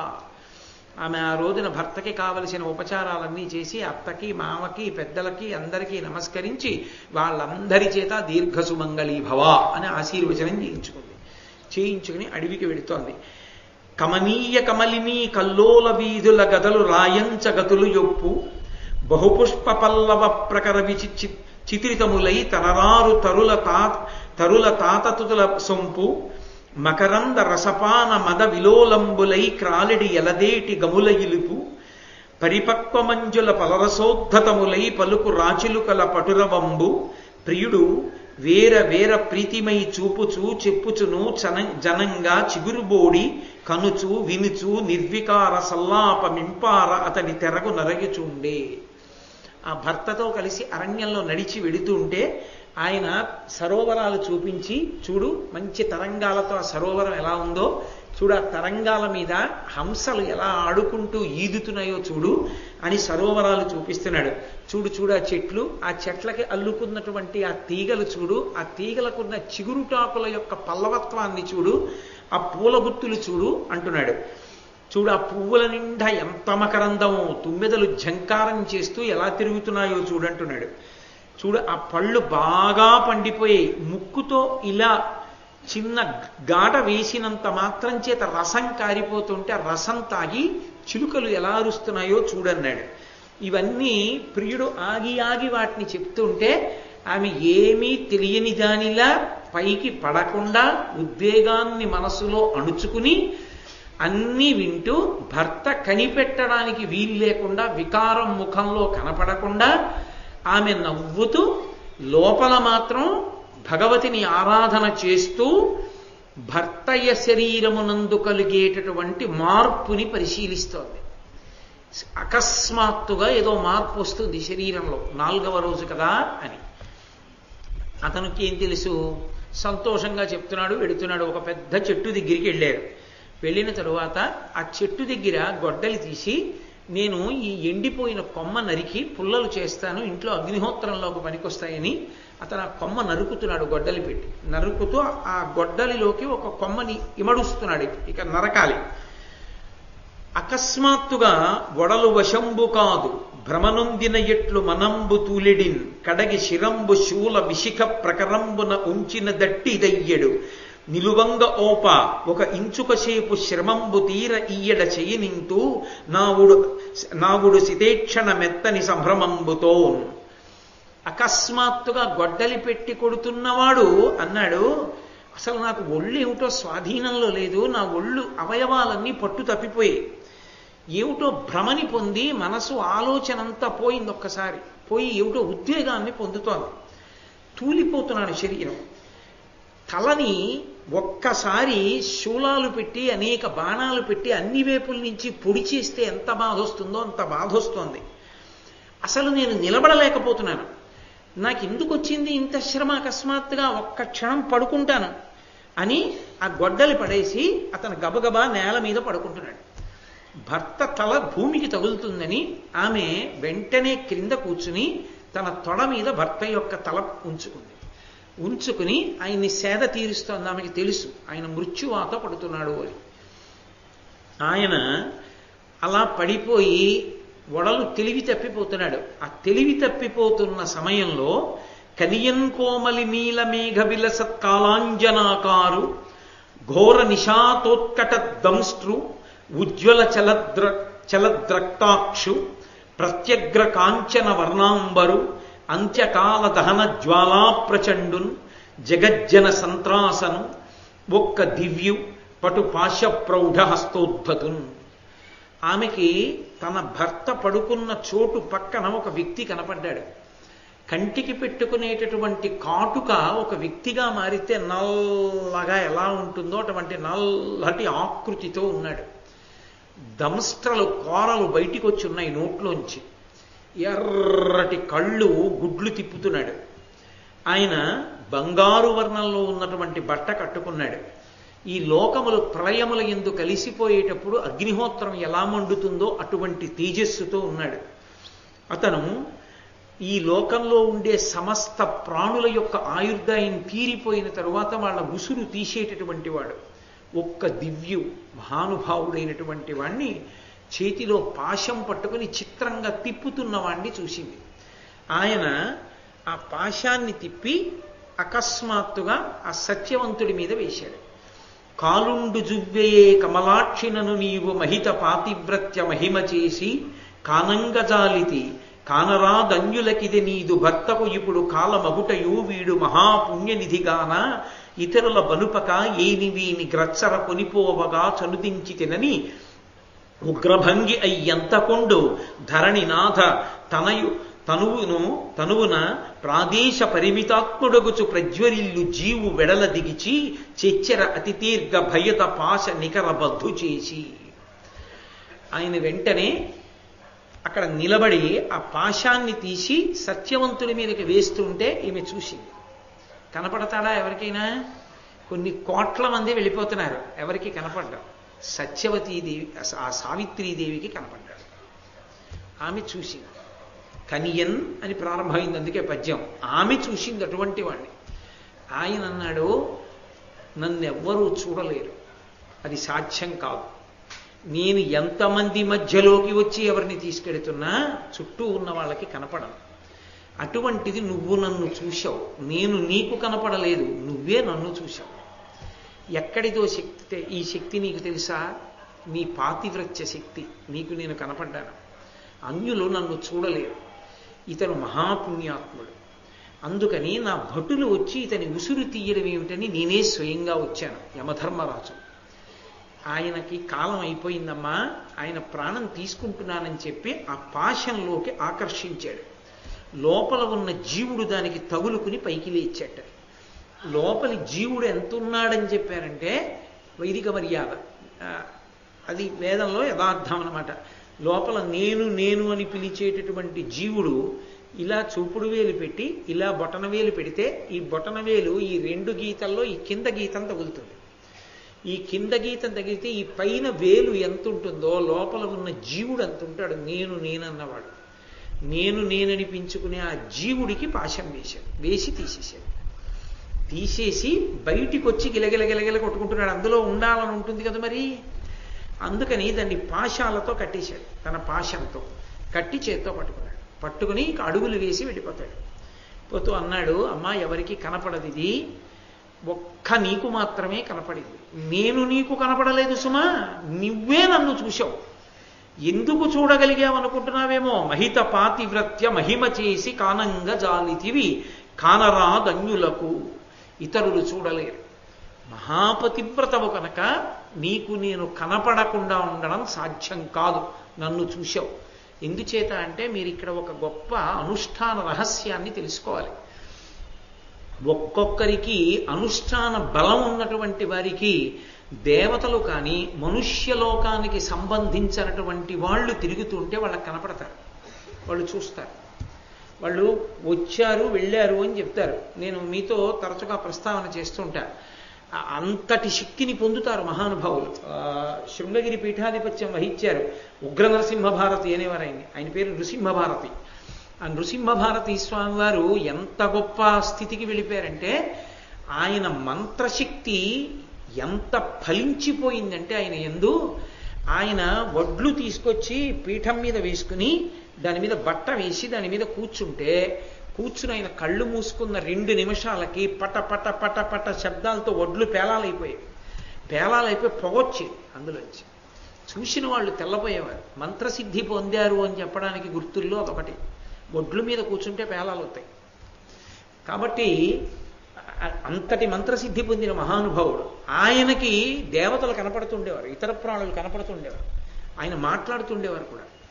పరమాచార్యకి కనపడుతుండేవారు. పరమాచార్య ఒక శిథిల దేవాలయంలో ఉండగా ఒకనకొకప్పుడు అకస్మాత్తుగా సత్యదండం పట్టుకుని పైకి లేచి దండ విన్యాసం చేసి నేల మీద పడి నమస్కారం చేశారు 3 మాటలు. లేచి నిలబడి స్తోత్రం చేశారు. అర్థం కాలేదు ఎవరికి.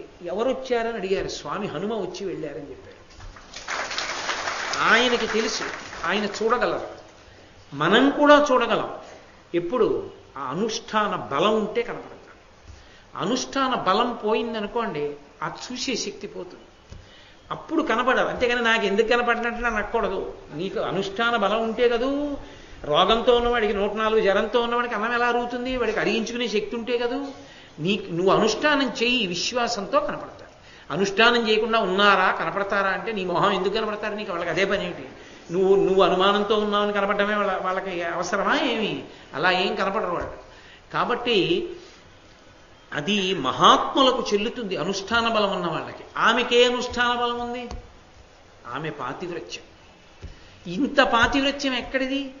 కన్యగా ఉండగా ఆమెను తెలుసుకున్నటువంటి శాస్త్రముల బలం. ఆమె 1 సంవత్సర కాలంలో పతిని అనుగమించి అంత పాతివ్రత్యాన్ని పొందింది. పొంది నన్ను చూడగలిగావు నువ్వు అని ఆయన అన్నాడు, నన్ను వెంబడించకూడదు, నా వెంట రాకూడదు. కాబట్టి నేను వెళ్ళేటటువంటి పథంలో రాలేరెవ్వరు. అది ఎవరికి సాధ్యమయ్యే విషయం కాదు. కాబట్టి నువ్వు మనసు రాయి చేసుకుని ఇక్కడ ఉండిపో, నేను బయలుదేరుతున్నాను అని ఆయన దక్షిణ దిక్కుగా వడివడిగా అడుగులేసుకుని వెళ్ళిపోతున్నాడు. అది చాలా భయంకరమైన మార్గం. అది అందరూ వెళ్ళేది కాదు. అందుకే ఎప్పుడో శరీరం విడిచిపెట్టిన తర్వాత కొడుకు చేస్తాడని నమ్మడం కన్నా ప్రారంభం ఇంకోటి లేదు. శరీరంతో ఉండగా గోదానం చేసుకున్నవాడెవరో వాడు ఒక్కడే ఆ మార్గంలో ధైర్యంగా వెళ్ళిపోవాలి. కాబట్టి ఆ గోవు ఒక్కటే తీసుకెళ్ళగలదు. ప్రపంచంలో ఇక ఏ ప్రాణికి ఆ శక్తి లేదు. గోవుని కాపాడడం, గోశాలని రక్షించడం, గోశాల బాగా నడవడానికి విరాళం ఇవ్వడం, గోశాలలో గరుకు స్తంభం వేయడం, గోవుని దానం చేయడం, గోవుకి గ్రాసం పెట్టడం, ఇవన్నీ కూడా విశేషోద్ధారకములు, చాలా చాలా గొప్పవి. లోకంలో 4 వర్ణముల వారు తరించడానికి అవకాశం ఇచ్చే ఒకే ఒక్క ప్రాణి గోవు.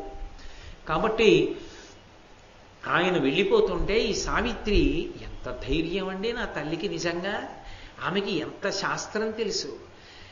జీవుణ్ణి నేను త్యాగలను మళ్ళీ యమధర్మరాజు గారి దగ్గర నుంచి, అది ఆవిడ ధైర్యం. అందుకు కదు పెళ్లి చేసుకుంది. కానీ ఆ జీవుణ్ణి తెచ్చేటప్పటికి ఈ శరీరం ఉండాలి. ఈ శరీరం లేకపోతే పునఃప్రవేశం చేయడానికి ఈ శరీరం ఉండదు. కాబట్టి జీవుణ్ణి ఇస్తానన్నా పునఃప్రవేశానికి శరీరం లేకపోతే భర్త మళ్ళీ సశరీరుడుగా దొరకడు. కాబట్టి ఆమె ఏమీ తొందరపడలేదు. ఎవరున్నారు? ఎవ్వరు లేరు. కీకారుణ్యం ఒక్క ఆడది. శాస్త్రబలం తెలుసున్న వ్యక్తి కాబట్టి భయపడకుండా భర్త శరీరాన్ని 2 చేతులతో పైకెత్తి క్రూర మృగాలు కానీ ఇతరమైన పక్షులు కానీ తినేయడానికి అవకాశం లేని స్థితిలో ఆ శరీరాన్ని భద్రం చేసేసింది. ఒక పొదలోనో ఎక్కడో పెట్టి జాగ్రత్తగా ముళ్ళు కంపలు కప్పి జాగ్రత్తగా ఇది చేసి మళ్ళీ ఆయన శరీరం పాడవకుండా శంకరాచార్యుల వారికి అంతటి వారికి చల్లలా. శంకరులంతటి వారు ఆయన శరీరాన్ని విడిచిపెట్టి పరకాయ ప్రవేశంలో రాజుగారి శరీరంలోకి దూరితే అది తెలుసుకున్నటువంటి ఆ రాజుగారి మంత్రి ఏం చేశాడంటే, ఈయన రాజుగారి శరీరంలో ఉంటే వర్షాలు పడుతున్నాయి, లోకం అంతా బాగుంది, ఈయన తన శరీరంలోకి వెళ్ళిపోతాడేమోనని శంకరాచార్యుల వారి శరీరం ఎక్కడుందో చూసి తగలబెట్టించేశాడు. పాడి మీద పెట్టి కాల్చేశాడు. కాల్చేస్తే మంటలు లేచిపోయి శంకరాచార్యులు వారి కాళ్ళు చేతులు అప్పటికి ఆయన శరీరానికి ఉన్న కాళ్ళు చేతులు తగలబడిపోయాయి.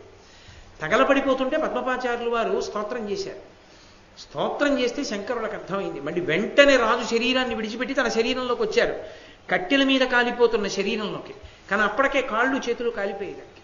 కాలిపోయిన శరీరంలోకి వచ్చి ఆ పాడి మించి కిందకి దిగిపోయి ఆ కట్టెల మించి లక్ష్మీ నృసింహ మమదేహి కరావలంబం, నరసింహస్వామి నాకు చేతులు కాళ్ళు ఇమ్మని మళ్ళీ స్తోత్రం చేశారు. వచ్చేసాయి శంకరాచార్యులు. శంకరాచార్యులు వారిని లక్ష్మీ నరసింహస్వరూపం ఎన్ని మాటలు కాపాడిందో. అసలు ఆయన బ్రతకడానికి కారణం, ఆయన శరీరంతో ఉండడానికి కారణం శ్రీశైలంలో కాపాలికులు ఆయన్ని చంపడానికి ఉద్యుక్తులవుతుంటే పద్మపాదాచార్యులు వారిని ఆవహించి నరసింహస్వామి రక్షించారు. అందుకే ఇప్పటికీ శ్రీశైల క్షేత్రంలో నరసింహస్వామి విగ్రహం ఉంటుంది. కాబట్టి ఆమె ఆయన శరీరాన్ని భద్రం చేసింది. ఇవన్నీ ఎంతో శాస్త్ర ప్రవేశం ఉంటే తప్ప చెయ్యగలిగినటువంటి విశేషం కాదు. ఒక ఆడదానికి ఎంత నమ్మకం చూడండి. ఎక్కడికి పోతాడు యముడు, నేను పట్టుకొచ్చేయను మళ్ళీ మా ఆయన జీవుణ్ణి కాదని వెళ్ళగలడా? నేను ఆయన దగ్గర నుంచి తెచ్చుకోలేను నా పాతివ్రత్య శక్తితో. అసలు ఈ దేశంలో పుట్టినటువంటి వాళ్ళల్లో ఏ పురుషుడైనా ఇంత ధైర్యంతో ప్రవర్తించి తెచ్చినవాడు ఉన్నాడా? నాకు అనుమానమే. ఆ ఖ్యాతి ఒక ఆడదానికి చెల్లింది, సావిత్రీదేవికి అని. ఆమె ఆ శరీరాన్ని దాచి యమధర్మరాజు గారిని అనుగమించింది, వెళ్ళిపోతోంది వెనకాల. ఆయన చూసి తెల్లబోయాడు. ఇదేమిటి ఈ నన్ను చూడడమే గొప్ప, నా వెంట రావడం అంతకన్నా గొప్ప, నేను వెళ్ళే పథంలో రావడం అంటే మాటలా భయంకరమైన అరుపులు కేకలు వినపడుతుంటాయి. అవన్నీ ఆ పథం అంత భయంకరంగా వర్ణింపబడుతుంది. ఇప్పుడు నేను ఎందుకు చెప్పాలి కానీ భారతంలో లేని విషయం ఎందుకు. కానీ ఆయన్ని అనుగమించడం అంటే మాటలు కాదు. కాబట్టి ఆయనను అనుగమించి వెళ్ళిపోతుంది. వెళ్ళిపోతుంటే ఆయన వెనక్కి తిరిగి చూశాడు. మహాపతివ్రత, ఆపడం ఆయనకి కూడా సాధ్యం కాదు. ఇది ఆయన అనుగ్రహిస్తే రావట్లేదు, తన శక్తితో వచ్చేస్తోంది వెనకాల. ఎలా? ఒక్కటే, ఒక మహాపతివ్రతని ఆపాలి అంటే ఆమె అనుగ్రహంతోనే ఆపాలి. కాబట్టి ఆమెని ప్రసన్నురాల్ని చెయ్యాలి. ఆమెని ప్రసన్నురాల్ని చేసుకోవాలని ఆయన అన్నాడు వెనక్కి తిరిగి, అమ్మా ఇలా నాతో రావచ్చా? ఇది నువ్వు వచ్చే మార్గం కాదు, నువ్వు రాలేవు, ఇది చాలా భయంకరంగా ఉంటుంది, కాబట్టి ఆగిపో, నేను బయలుదేరతానన్నాడు. ఆవిడంది, పతులెందు చనిన అచటికి సతులుంచనవలదే, నీ ప్రసాదమునను మత్పతిభక్తి కథమునను సంస్తుత గుణ నా కరుగరాని చోటుంగలదే. ఏమిటి యమధర్మరాజా, చాలా విచిత్రమైన విషయం చెప్తున్నారు, నన్ను రావద్దంటారే? మా ఆయన జీవుణ్ణి మీరు తీసుకెళ్తున్నారు. నేను మా ఆయన ఎక్కడుంటే అక్కడే ఉంటాను. ఎందుకని? అది నా పాతివ్రత్యం. నా పతి లేని చోట నేనెందుకుంటాను? నా జీవితానికి జయం నా పతి ఎక్కడ ఉంటే అక్కడ ఉండడం. ఎక్కడికి తీసుకెడతావో తీసుకెళ్ళు, నేను వస్తాను. అంటే నువ్వు జీవుణ్ణి తీసుకెడుతున్నావు, నేను సశరీరంగా వస్తా వెనకాల. ఎక్కడికి తీసుకెళ్ళి పెడతావో పెట్టు, అక్కడే ఉంటా ఆయనతో. ఆయన లేని చోట ఉండనండి. అడిగిపోయాడు. అయ్యి బాబోయ్ ఇదేమిటి? ఆమె పాతివ్రత్య శక్తి, ఆమె చెప్పింది నా పాతివ్రత్య శక్తి, వస్తా ఎక్కడికైనా. ఆగమంటామే, అలా ఆగడం కుదరదు. పతివ్రత భర్తని విడిచిపెట్టి ఉండగలదా? ఉండలేదు. కాబట్టి నా భర్తను ఎక్కడికి తీసుకెళ్తావో తీసుకెళ్ళు. నిన్ను తీసుకెళ్ళొద్దని నీ ధర్మానికి నేను అడ్డురాను. తీసుకెళ్ళు, నేను వస్తాను వెనక.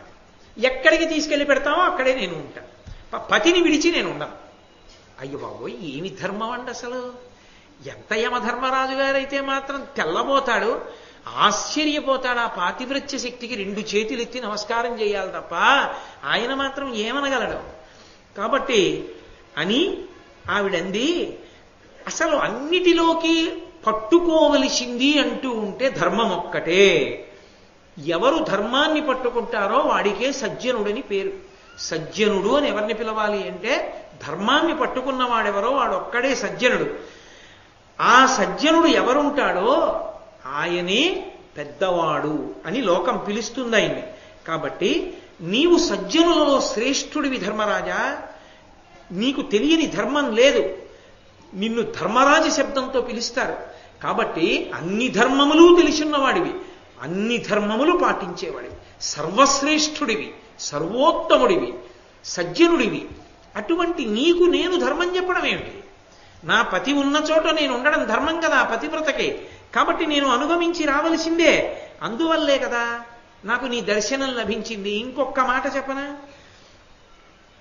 అసలు ఎంతో పుణ్యం ఉంటే ఏదో అదృష్టం కలిసి వస్తోంది అని గుర్తు ఏమిటంటే సజ్జన దర్శనం అవుతుంది, లేకపోతే అవదు. మహాధర్మాత్ముడైన వాడి దర్శనం లభించింది అంటే ఏదో మంచి జరుగుతుంది అని గుర్తు. నువ్వు సజ్జనులలో సజ్జనుడివి, నువ్వు పరమధర్మాత్ముడివి. ఆయన ప్రాణుల ఉసురు తీస్తాడన్నమాటే కానీ మహాధర్మాత్ముడైన. కాబట్టి ధర్మరాజు గారు, విదురుడు ఆయన అంశలో వచ్చిన వాళ్ళు. అటువంటి నీ సజ్జన దర్శనం నాకు కలిగిన తరువాత నాకు శుభం జరగకుండా ఎందుకుంటుంది? నేను ఉత్తినే ఎందుకు వెనక్కి తిరిగి వెళ్ళిపోతాను? అందుకని వ్యర్థజనుల వలె ఊరికే తిరిగి వెళ్ళిపోయేదానిని కాను. నీ దర్శనం అయింది కాబట్టి నాకేదో పుణ్యం పండాలి, ఆ పంట పుచ్చుకుని పెడతాను. ఇప్పుడు నేనేమి ఇవ్వలేదు సుమా అమ్మ అంటే నేనెవరినని చెప్పుకున్నట్టు ఆయన తాను ధర్మరాజై ఆ మాట ఎలా అంటాడు? వెంటనే ఆమె తెలివితేటలకి అవాక్కైపోయాడు. ఆయన అవాక్కైపోయి ఆయన వెంటనే ఆగిపోయి అన్నాడు, అనవుడు మద్రరాజసుత ప్రాంజలి అయి ఆయన అన్నాడు, అయితే అమ్మా నీ భర్త ప్రాణములు తక్క, ఒక్క నీ భర్త ప్రాణాలు వినా ఏదైనా కోరుకో, సజ్జన దర్శనం ఉత్తినే పోకూడదన్నావుగా, ఇస్తాను. అంటే ఆమె అంది, అనవుడు మద్రరాజసుత ప్రాంజలి అయి సమవర్తితోడ ఇట్లను రిపుకోటిచే అపజయంబును పొంది వనాంతరంబునందనవర అనవరత వ్రతాభిరతుడైన మహాత్ముడు సాల్వభూ విభుండనఘుడు లబ్ధచక్షుడగునట్టులుగా కరుణింపవే మదిన్. మా మామగారు ఉన్నారు, అది కోడలి గొప్పతనం. కోడలు ఎక్కడికి వెళ్ళినా మామగారి గురించి చెప్తాడు. పృథివ్యారాజసింహానాం ముఖ్యస్య విదితాత్మనః స్పృశా దశరథస్యాహం శత్రుసైన్య ప్రతాపినః అంటుంది సీతమ్మ. నేను దశరథ మహారాజు గారి కోడల్ని అంటుంది. కాబట్టి ఆవిడంది, మా మామగారు ఉన్నాడు మహానుభావుడు. ఆయన ఒకప్పుడు సాల్వరాజ్యాన్ని పరిపాలించాడు. శత్రువుల చేత ఓడింపబడి, కుట్రలో ఓడింపబడి అరణ్యానికి చేరి 2 కళ్ళు పోగొట్టుకుని అలమటిస్తున్నాడు. మా మామగారికి 2 కళ్ళు కటాక్షించు అని. తప్పకుండా ఈ క్షణంలోనే ఇచ్చేశాను. నీ మామగారికి 2 కళ్ళు వచ్చాయి కాబట్టి నువ్వు సంతోషంగా వెళ్ళిపో అన్నాడు. అన్న తర్వాత ఆయన వెళ్ళిపోతున్నాడు. మళ్ళీ ఆవిడ వెనకాతలు వచ్చేస్తుంటే కొంత దూరం వెళ్ళాక ఆగి మళ్ళీ వెనక్కి తిరిగి అన్నాడు, ఏమమ్మా అంటే ఆయన ఉద్దేశ్యం ఏమిటి? వెళ్లే కొద్దీ కష్టంగా ఉంటుంది ఆ దారి, ఎక్కడో అక్కడ భయపడి ఆగిపోతారు. కాబట్టి ఆగిపోతుంది అనుకున్నాడు. ఏమీ లేదు, ఆయన అలా వెళ్తున్నాడో ఆవిడ అలా వస్తాను వెనకాతలు. ఇదేమిటి ఇలా వచ్చేస్తోందని మళ్ళీ ఆగి అన్నాడు. అదేటమ్మా చెప్పా కదా ఇలా వచ్చేస్తున్నావి అని నాతో అన్నాడు. ఆవిడంది, అయ్యా ఎప్పుడూ వినవలసిందంటూ ఏమైనా ఉంటే ధర్మమే, నువ్వెందుకు వచ్చావు అని అడుగుతామే. నీ రావడం ధర్మం అని చెప్పానుగా, మా ఆయన ఎక్కడుంటే అక్కడ ఉంటానని చెప్పానుగా, అందుకు వస్తున్నా. త్రికరణ శుద్ధి అని లోకంలో ఓ మాట ఉందిగా, మనస్సు వాక్కు శరీరము ఈ మూడు ఏకీకృతము కావాలి. ఈ త్రికరణములలో ఎక్కడా కూడా ఒకదానికి మధ్య చోటు ఉండకూడదు. మనసులో ఏది ఆలోచిస్తున్నాడో దాన్నే పలకాలి, ఏది పలుకుతున్నాడో దాన్నే చెయ్యాలి. త్రికరణముల యందు ఎప్పుడూ కూడా మార్పు రాకూడదు. ఒకటి ఆలోచించి ఒకటి మాట్లాడి ఒకటి చెయ్యడం ఇటువంటివి చెయ్యకూడదు. దయ చూపించాలి, దానం చెయ్యాలి. దానం చేసినప్పుడు ఎట్టి కొరత లేకుండా, కొరతకి ఆస్కారమే లేకుండా అవతల వాళ్ళు పరమ తృప్తి పొందేటట్టు సంపూర్ణంగా దానం చెయ్యాలి. ఆశ్రితులను, తనని నమ్ముకున్న వాళ్ళని మనసారా ఆశీర్వదించాలి. ఇస్తే అలా ఇవ్వాలి, అంతేకాని అరకొరగా ఇస్తారటయా ధర్మరాజా. ఆయన తెల్లబోయి అన్నాడంటే, సజ్జన దర్శనం వల్ల పుణ్యం లభిస్తుందండి, అయితే కోరుకో అన్నాను. కళ్ళు కావాలంది, కళ్ళు ఇచ్చాను అంటే నేను ఇచ్చిన దాంట్లో పూర్తిగా ఇవ్వలేదంటుందా ఏమి అనుకుని, అయితే ఏం కావాలంటావు అన్నాడు. చెప్పానుగా, మా మామగారు సాల్వరాజ్యాన్ని పరిపాలించేవాడు, అంతటి మహారాజు. పాపం రాజ్యము పోయింది, అడవికి వచ్చాడు, కళ్ళు పోయాయి అన్నాను. కళ్ళు ఇచ్చావు, రాజ్యం ఏది? అందుకని పరిపూర్ణంగా ఇవ్వద్దు అందే. ఆయన అన్నాడు, నీ మామగారికి రాజ్యం కూడా వచ్చింది, వెళ్ళు అని. ఆయన మళ్ళీ వెళ్ళిపోతాడు. వెళ్ళిపోతుంటే ఆమె మళ్ళీ బయలుదేరి వెనకాతలే వెళ్ళిపోతుంటే మళ్ళీ ఆగాడు. ఏమమ్మా ఇంకా వస్తున్నావే అని నా వెనకాతలు అన్నాడు. అంటే ఆవిడంది, యముడండ్రు నిన్ను ఆర్యులు ఎమియింపుడు భూతతుల నట్లగూట తగన్ శమనుండవైతి కల్మష శమనంబున చేసి నీవు జలజాప్త సుత. నీటికి జలజ అంటే జల అంటే నీరు, జ అంటే పుట్టింది తామర పువ్వు, దానికి ఆప్తుడు సూర్య భగవానుడు, సూర్యుడు యొక్క కొడుకు యముడు. కాబట్టి జలజాప్త సుత, ఓ యమధర్మరాజా, నిన్ను యముడు అని పిలుస్తారు లోకంలో ఉన్నవాళ్ళు. ఎందుకో తెలుసా? నువ్వు ఆ ప్రాణులకు ఊపిరి తీసుకునే అధికారం అయిపోయిందనుకున్నప్పుడు ఆ సమయంలో సమస్త ప్రాణికోటిని, ఏ ప్రాణి శరీరం విడిచిపెట్టాలో దాని యొక్క ప్రాణాన్ని తీస్తూ ఉంటావు. నీకు శమనుడు అని ఒక పేరుంది. ఎందుకుందో తెలుసా? నీవు కేవలం ప్రాణాలు తీయడం కాదు, అవతల వాళ్లలో ఉన్న కల్మషాల్ని కూడా పోగొడతావు. అలాగే ఇంత గొప్ప విశేషములు నీ ఎందు ఉండి అపారమైన ధర్మంతో ప్రకాశిస్తూ ఉంటావు. అటువంటి సమున్నతమైనటువంటి స్థితి కలిగినటువంటి వాడివి. నిన్ను చూసి భయపడ్డం, నువ్వు నడిచే దారిలో రావడానికి భయపడ్డం నాకెందుకు? నీ దగ్గర మా ఆయన ఉన్నాడు, నువ్వు చూస్తే ఇంతటి మహానుభావుడివి, నిన్ను ఆర్యులు పొగుడుతారు అంత గొప్పవాడివని. అటువంటి నిన్ను అనుగమించడానికి నాకేమిటి బెంగ? సమవర్తివి నువ్వు. మనసు లేనివాడివి కావు, దయలేనివాడివి కావు, నీ కర్తవ్యత నిష్ఠయందు దీక్షితుడివి.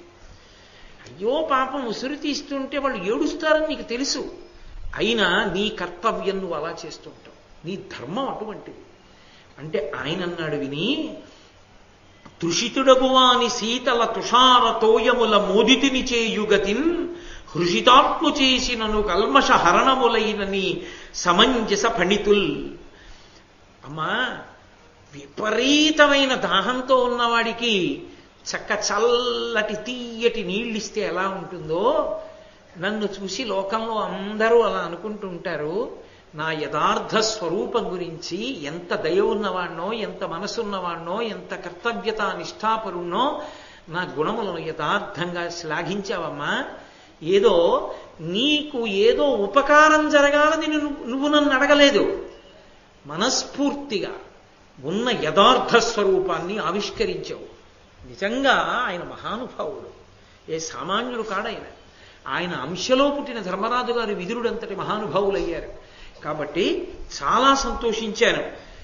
ఇంకొక వరం కోరుకో, నీ పతి ప్రాణంలో దక్క, ఏదైనా ఇస్తాను అన్నాడు. అంటే ఆవిడంది, అలాగే తప్పకుండా.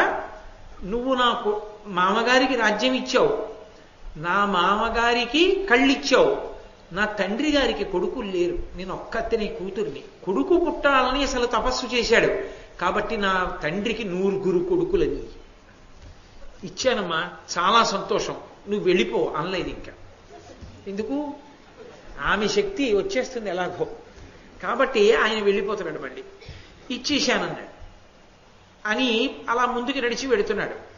మళ్ళీ వెనకాతలే వెడుతోంది. అంటే ఇక్కడ మీరు ఒక విషయాన్ని బాగా గమనించవలసి ఉంటుంది. అది ఆయన వెడుతున్నాడు, ఆవిడ వెడుతోంది అని నేను నోటితో చెప్తున్నాను తప్ప అందులో ఉన్న క్లేశాన్ని నేను చెప్పట్లేదు. ఎందుకు చెప్పట్లేదంటే అది ఒకటి భయానకము, 2 భారతంలో వర్ణింపబడలేదు.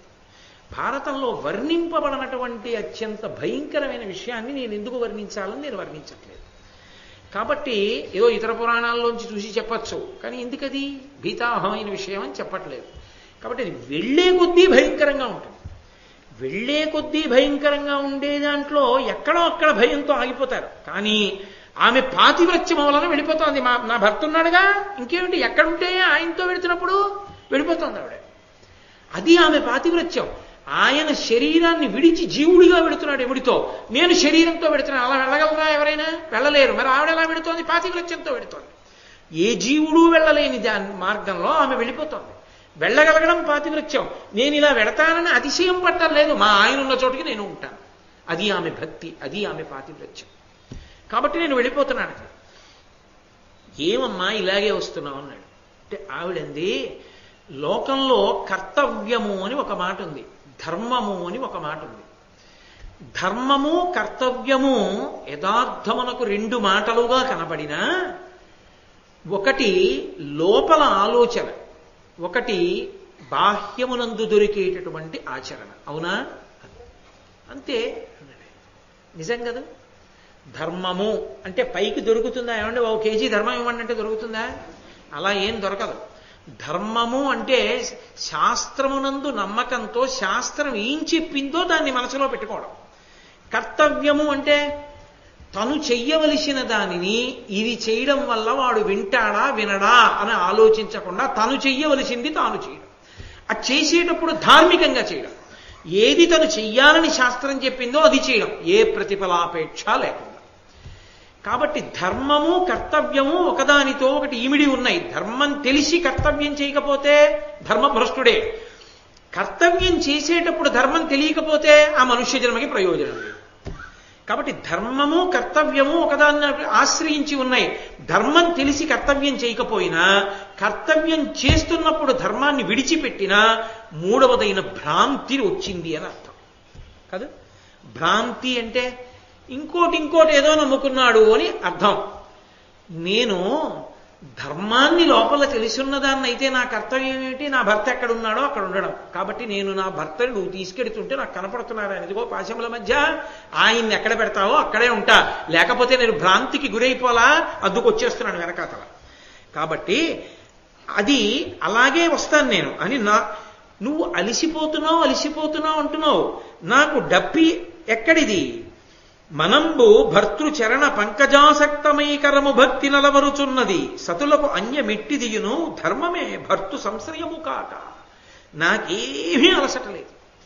అలిసిపోతున్నాను రాలేకపోతావు, అయ్యి బాబో ఇదంతా ఇలా ఉంటుందని నువ్వు అంటున్నావు.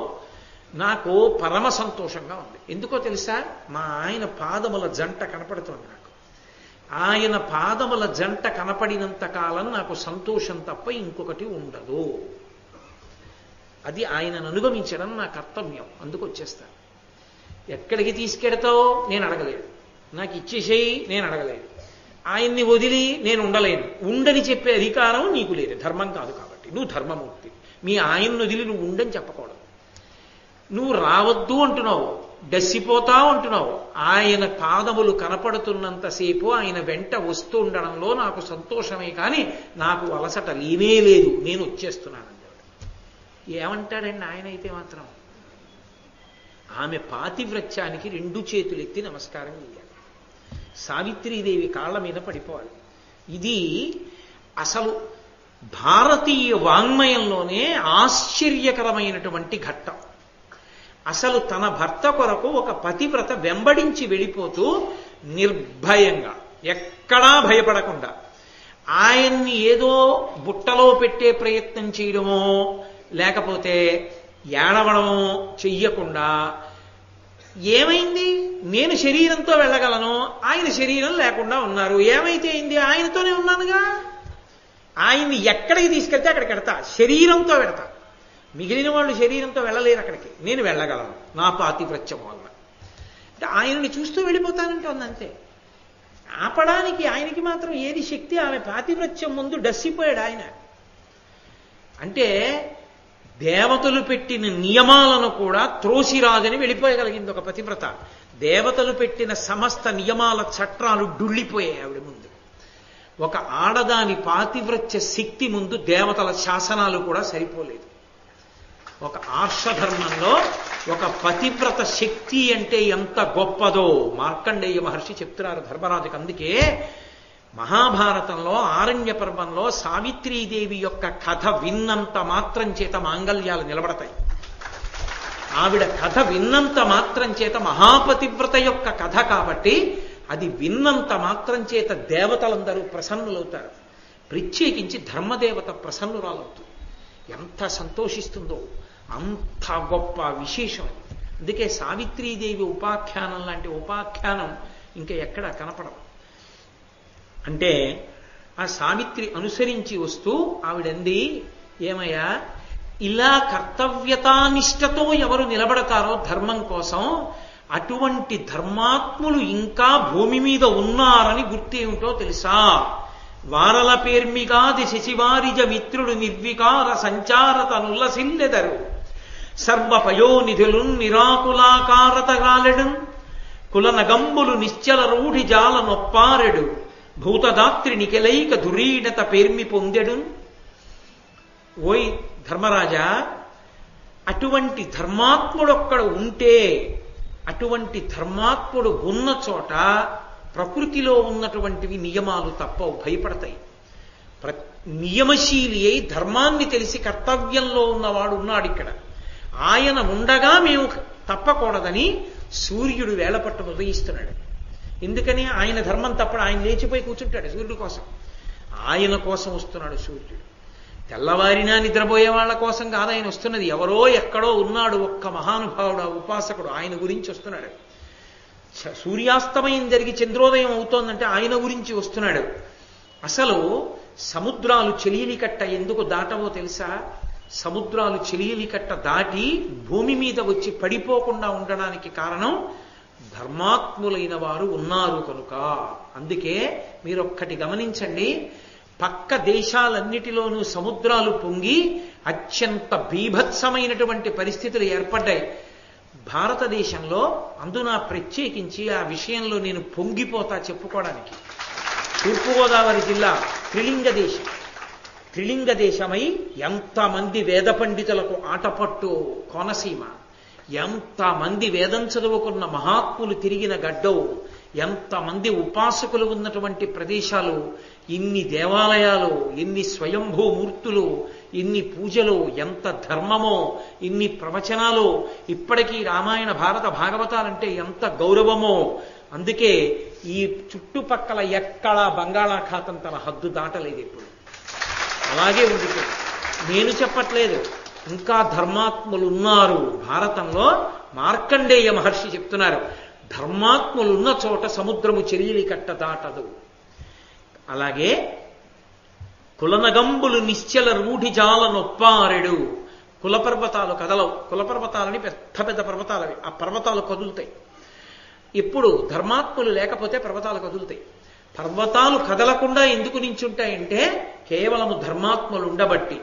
అలాగే ఈ భూమి ఎంతమందిని పాపాత్ములైనా మోస్తుంది. ఎవరి కోసం తెలుసా? ఒక్క ధర్మాత్ముడి కోసం చాలు. వాడున్నాడుగా, వాణ్ణి మోయడంలో నేను ఇంతమందిని మోసిన ఖేదం పోయిందట, మోసేస్తుంది. ఒక్క ధర్మాత్ముడుంటే భూదేవి పొంగిపోతుందట, నా బిడ్డ వాడి కోసం మోస్తా వీళ్ళందరినీ అంటుంది. ధర్మాన్ని పట్టుకోవడం, ధర్మంతో ఉండడం అంత గొప్పది. ఏమయ్యా ధర్మరాజా, ధర్మం అంత గొప్పదైతే నాకు ధర్మం ఏమిటి? ఒక్కటే ధర్మం, నా భర్తని దైవంలా ఉపాసన చేయడం. అయినప్పుడు పతివ్రతా ధర్మాన్ని విడిచిపెట్టి మార్గం భయంకరంగా ఉంటుందంటావే, నేను రాను, మా ఆయన నా ఎదురుగుండా కనపడుతుంటే వచ్చేస్తున్నాను. అంటే అని ఆయనతో మాట అంది. నేను కొంచెం నీతో ఎక్కువగా ధర్మాలు మాట్లాడుతున్నాను అనుకుంటున్నావా? నువ్వే ధర్మరాజువు కదా, నీతో నేను ఇలా మాట్లాడచ్చా అనుకుంటున్నావా? ఎందుకు మాట్లాడుతున్నానో తెలుసా?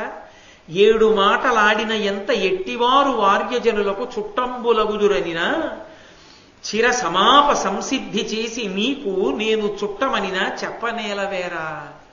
ఎప్పుడైనా సరే మహాత్ముల దగ్గరికి వెళ్ళి 7 మాటలు మాట్లాడితే, అంటే మనం ఒకటి మాట్లాడితే ఆయన జవాబు చెప్పి, ఆయన విసుక్కుని కాదుసుకోండి, ప్రసన్నంగా సంతోషించి ఒకటి మాట్లాడితే ఆయన ఒకటి మాట్లాడి, మనం ఒకటి మాట్లాడితే ఆయన ఒకటి మాట్లాడి, అలా 7 మాటలు ఇటు 7 మాటలు అటు వస్తే, అందుకే సప్తపది అంటారు. సప్తపది అంటే 7 అడుగులు వేస్తే ఆ సఖ్యత కలుగుతుంది అని.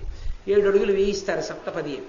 7 మాటలు మాట్లాడితే వాళ్ళు మిత్రులవుతారు, వాళ్ళు ఒకళ్ళకొకళ్ళు చుట్టాలవుతారు అని గుర్తు. కాబట్టి నీతో నేను 7 మాటలు మాట్లాడేశాను కదా ఇప్పటిదాకా, అందుకు నువ్వు నాకు చుట్టాని వెళ్ళావు. కాబట్టి నీతో మాట్లాడడానికి కొంచెం స్వాతంత్ర్యం వచ్చింది, అందుకని కొంచెం మాట్లాడుతున్నా ధైర్యంగా. ధర్మం గురించి చెప్పా, ఏమనుకోకే, చుట్టరికం ఉన్నప్పుడు ఆ స్వేచ్ఛ ఉండదు, అందుకని మాట్లాడద్దు, అందుకని మాట్లాడాను. అసలు తెల్లబోయాడు ధర్మరాజు గారు.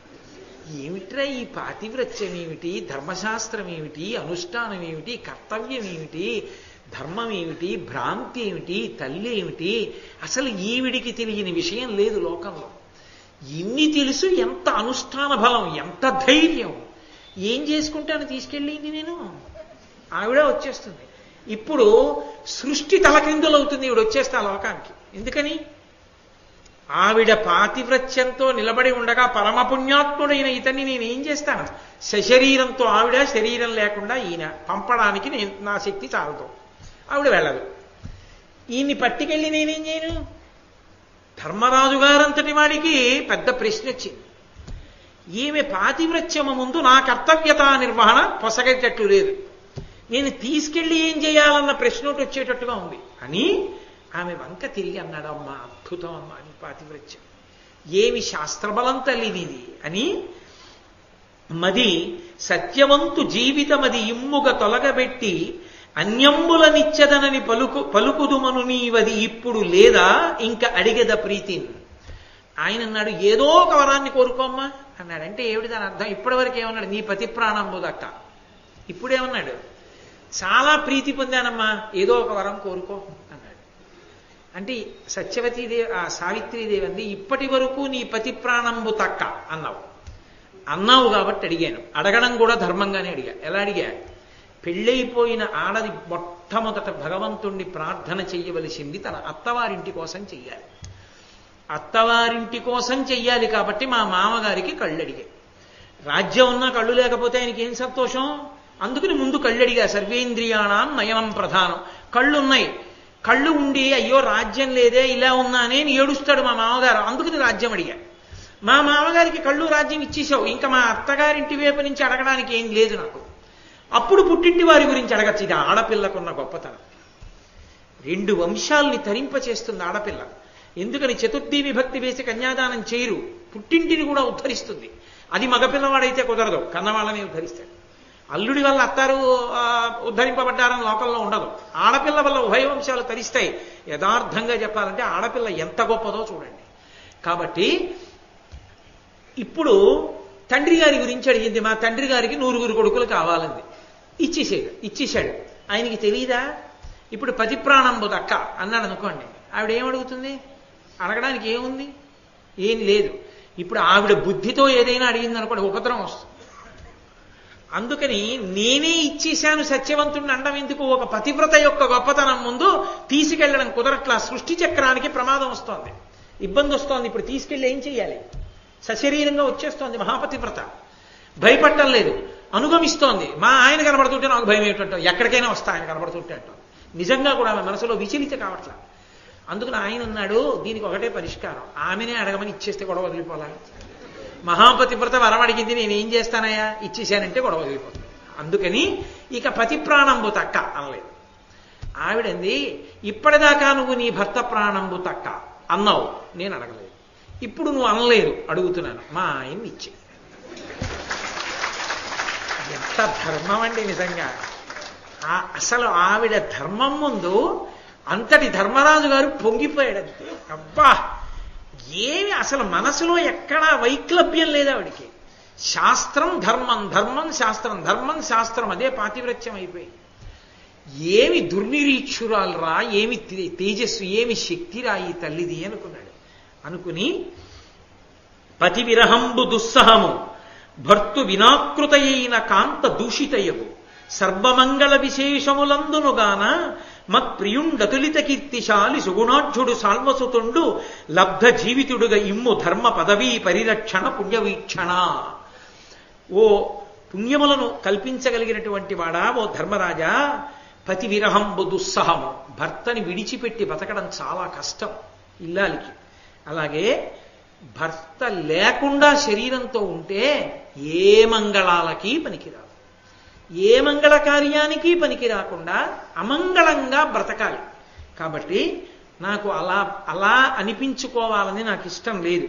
మత్ప్రియుండతులిత కీర్తిశాలి, నా ప్రియుడు, నా భర్త ఆ సత్యవంతుడు ఎంతో కీర్తి గణించినవాడు, సుగుణములకు రాశి, సాల్వమహారాజు గారి యొక్క కొడుకు.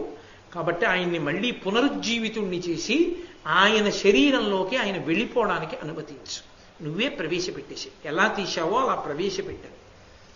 ఆయన తెల్లబోయి ఆవిడ పాతివ్రత్యానికి ఎంతో మనసులో పొంగిపోయి, కొనిమిది నీ మనఃప్రియుని కోమలి వీడు చతుశతాబ్దముల్ మనునిట మీద పుత్రులు క్రమంబుగ నూరూరగాంచు కీర్తివర్ధనుడవు సంతతాద్ధర వితానములం పరితుష్టి చేయు అయ్య నిమిషకోటికెల్లను నిజాన్వయమౌళి విభీషణంబగున్. అమ్మా, ఇదిగో ఇచ్చేస్తున్నాను నీ భర్తని, నా పాశముల నుంచి విముక్తుణ్ణి చేసి శరీరంలోకి ప్రవేశపెడుతున్నాను, వెళ్ళిపోతున్నాడు. తల్లి, నువ్వు అడగకుండా వరమిస్తున్నా, నీ భర్త బతకడమే కాదు, నీ పాతివ్రత్యానికి నేను ఎంత పొంగిపోయానో తెలుసా. ఒక స్త్రీ ధర్మాన్ని పాటించావు, అందుకే అడగకుండా ఇచ్చేస్తున్నానమ్మా వరాలు. ఇప్పుడు నీ భర్తనివ్వడమే కాదు, 400 సంవత్సరములు బతుకుతాడు నీ భర్త.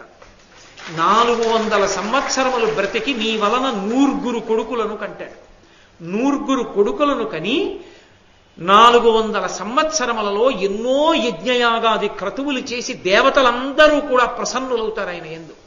అన్ని మంచి మంచి పనులు చేస్తాడు. ఆయన వంశమంతా కూడా ఆయన పేరు చెప్పుకుంటుంది. ఆ వంశంలో మహానుభావుడు పుట్టాడు రా అంటారు. అటువంటి కీర్తి సత్యవంతుడు పొందుతాడు.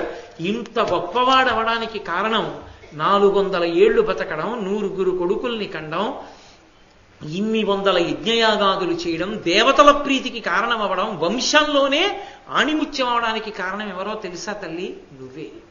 నీ పాతివ్రత్యమేనమ్మా. నీ పాతివ్రత్యం నీ భర్తకి ఇన్నిటిని ఇస్తోంది. నీ మామకు అన్ని ఇప్పించావు, నీ తండ్రికి ఇప్పించావు, ఒక్క ఆడపిల్లవి. అమ్మా, నీ ధర్మాన్ని నువ్వు పట్టుకుంటే ఎన్ని ఇచ్చావమ్మా? నీ పాతివ్రత్య ధర్మానికి 1000 నమస్కారాలు. వెళ్ళిరా, నేను చేస్తున్నాను సావిత్రీదేవికి, కాబట్టి వెళ్ళు అన్నాడు. అనగానే ఆమె ఎంతో సంతోషంగా బయలుదేరి మళ్ళీ అరణ్యంలో భర్త యొక్క శరీరాన్ని ఉంచిన చోటికి వచ్చింది. వచ్చి ఆమె దగ్గరికి వచ్చి మళ్ళీ తొడ మీద తల పెట్టుకున్న తరువాత నిద్రలోంచి లేచిన వాడిలా లేచాడు.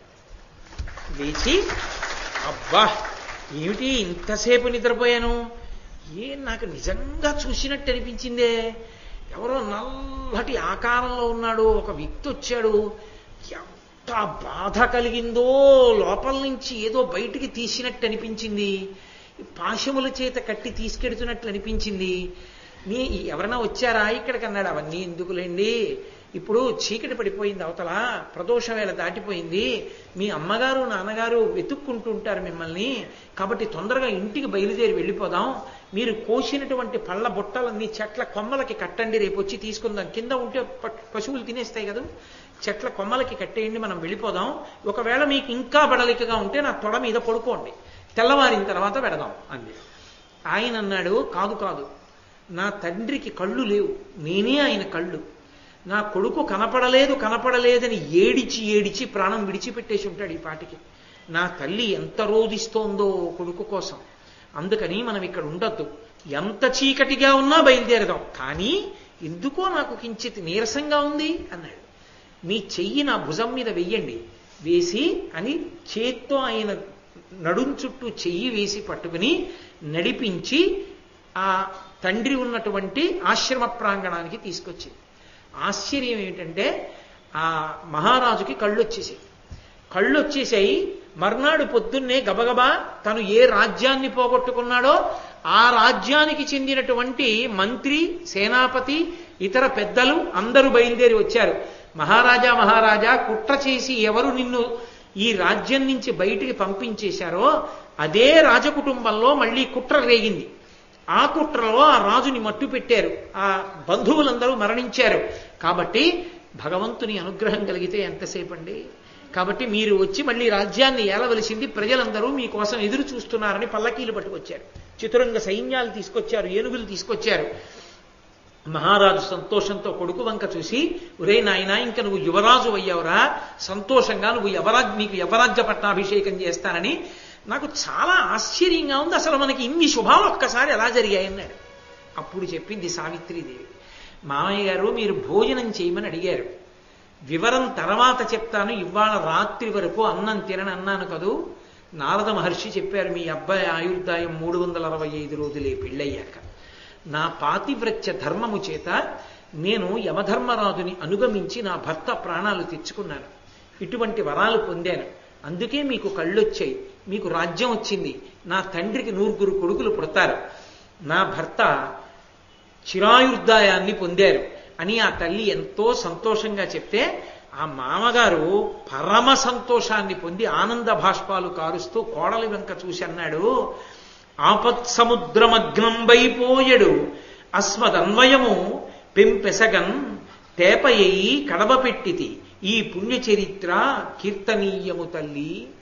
అమ్మా, ఆపదలనేటటువంటి సముద్రంలో మా సంసారం అన్న నౌక మునిగిపోతుంటే ఒక్క ఆడదానివి పతివ్రత ధర్మాన్ని పట్టుకుని అనుష్ఠించి ఇన్ని శుభాలు అనగూర్చావా అమ్మా? దుస్సాధ్యములు జరగవనుకున్న వాటిని ఇన్నిటిని సాధించి పెట్టావా తల్లి? నీ చరిత్ర కీర్తనీయము తల్లి. కీర్తనీయము అంటే నీ చరిత్ర ఎప్పుడూ చెప్పబడుగాక, ఎప్పుడూ మరిచిపోకుండా చెప్పబడుతూ ఉండాలి నీ చరిత్ర. అంటే ఆమె చరిత్ర చెప్పబడిన కారణం చేత, విన్నంత మాత్రం చేత శుభములు అనగూడుతాయని దాని అర్థం. ఎవరు వింటారో, ఎవరు చెప్తారో వాళ్ళకి ఎప్పుడూ శుభాలు జరుగుతాయి సావిత్రి ఉపాఖ్యానం వింటే.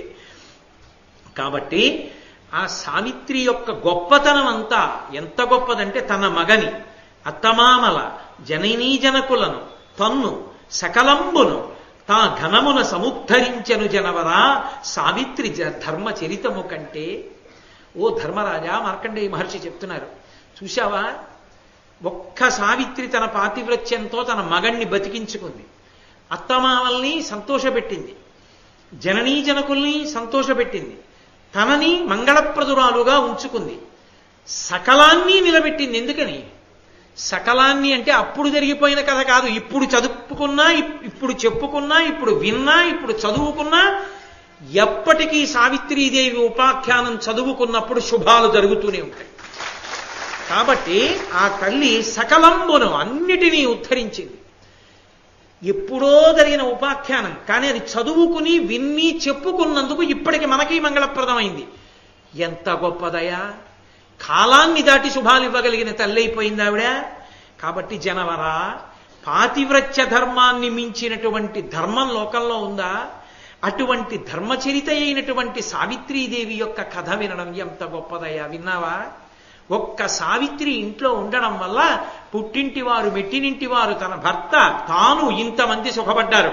లోకం ఇన్ని సుఖపడ్డాయే. అలా నీ భార్య కష్టాలు పడుతోంది అంటానే. ద్రౌపదీదేవి మహాపతివ్రతయా. అటువంటి మహాపతివ్రతకి మీరు భర్తలవడం మీ అదృష్టం. అటువంటి ద్రౌపదీదేవి పాతివ్రత్యం వల్ల ఏమవుతుందో తెలుసా? సావిత్రీదేవి చరిత్ర చెప్పుకుంటే ఏ పుణ్యం వస్తుందో, ద్రౌపదీదేవి కథ వలన కూడా అదే జరుగుతుంది. ఎందుకని? అదే పతివ్రత కాదు, వరుస క్రమంలో వచ్చేసాయి. ఆరణ్య పర్వంలో సీతమ్మ తల్లి, ద్రౌపదీదేవి, బ్రాహ్మణి, దమయంతి, ఇంతమంది పతివ్రతల కథలున్నాయి. అందుకే ఆరణ్య పర్వం వినడం సమస్త మంగళప్రదం, సమస్త శోభనకారకం, సమస్త శుభాలు అనకూడతాయి ఆరణ్య పర్వం వింటే. కాబట్టి ఆ పతివ్రత అట్లా ఈ యజ్ఞసేని పరమ కళ్యాణ కర్మ సంభావనీయ అధిపా మిమ్మును మీ అఖిలాన్వయంబునుద్ధరించు మహాభాగ్య యుక్తి చేసి. నేను ఒక్క మాట చెప్పనా ధర్మరాజా, నువ్వు కష్టాలు పడుతున్నావు అని నువ్వు అనుకుంటున్నావు. నీ భార్య ఇడుములు పడింది అనుకుంటున్నావు. కాదు, ఆమె పాతివ్రత్యం లోక విఖ్యాతమైంది. ఈ ద్రౌపదీదేవి పాతివ్రత్యం వల్లే, ఈ తల్లి ధర్మం వల్లే మళ్ళీ మీరు రాజ్యాన్నంతటినీ పొందుతారు, మళ్ళీ పట్టాభిషిక్తులవుతారు. ఈ అఖండ ధరణీ మండలాన్ని మీరు ఏలడానికి కారణం ఎవరో తెలుసా? మీ భార్య ద్రౌపదీదేవి. కాబట్టి ఆమె ధర్మం అటువంటిది. మహానుభావుడు మార్కండేయ మహర్షి అంతటి వాడు ద్రౌపదీదేవి యొక్క శీల వైభవాన్ని గురించి అంత మాట అన్నాడంటే అంతర్లీనంగా ప్రతిపాదన ఏమి అంటే, సైంధవుడు ద్రౌపదీదేవిని ఎత్తుకెళ్ళిపోయాడు, ఆమెనేదో అవమానించాడని కాదు. పాతివ్రత్య ధర్మము ఎంత గొప్పదో తెలుసుకుని నమస్కరించగలిగిన హృదయం ఉంటే, అటువంటి పతివ్రతల కథలు విన్నంత మాత్రం చేత, సహృదయంతో నమస్కరించినంత మాత్రం చేత, చెప్పుకున్నంత మాత్రం చేత, ఎప్పుడో వాళ్ళు ఎవరి కుటుంబ సభ్యులుగా ఉన్నారో వాళ్ళు కాదు ఉద్ధరణ పొందడం. అప్పటికీ ఇప్పటికీ ఎప్పటికీ ఆ కథ చెప్పినవాడు, చదివినవాడు, విన్నవాడు, వ్రాసినవాడు అందరూ అభ్యున్నతిని పొందుతున్నారు. అది మహాభారతం యొక్క శక్తి. అంటే అన్యాపదేశంగా అసలు మహాభారతం యొక్క శక్తి ద్రౌపదీదేవియే. మార్కండేయ మహర్షి తీర్పు చెప్పారు. అంతటి మహాతల్లి ద్రౌపదీదేవికి సంబంధించినటువంటి మహాభారతాన్ని వినడం, చదువుకోవడం అదృష్టదాయకం. కాబట్టి పతివ్రత ధర్మాన్ని, పాతివ్రత్య ధర్మాన్ని, అసలు ఆర్ష వాంగ్మయంలో ఎక్కడా లేనటువంటి అద్భుత సన్నివేశాన్ని సృష్టించినటువంటి సతీ సావిత్రి అంటారు, అందుకే ఆ తల్లిని. అటువంటి సావిత్రీదేవి ఉపాఖ్యానాన్ని కొత్త సంవత్సరం రాగానే రెండో రోజున వరుస క్రమంలో పతివ్రతల కథలు. నిన్న ద్రౌపదీదేవి, ఇవాళ ప్రారంభంలో ఒక్కసారి రామకథలో సీతమ్మ తల్లి, పక్కనే సతీ సావిత్రి గురించి చెప్పుకునేటట్టుగా మనని అనుగ్రహించి మన జీవితాలకి రక్ష పెట్టిన మహానుభావుడు క్షేత్ర పరిపాలకుడైనటువంటి అయ్యప్ప స్వామి.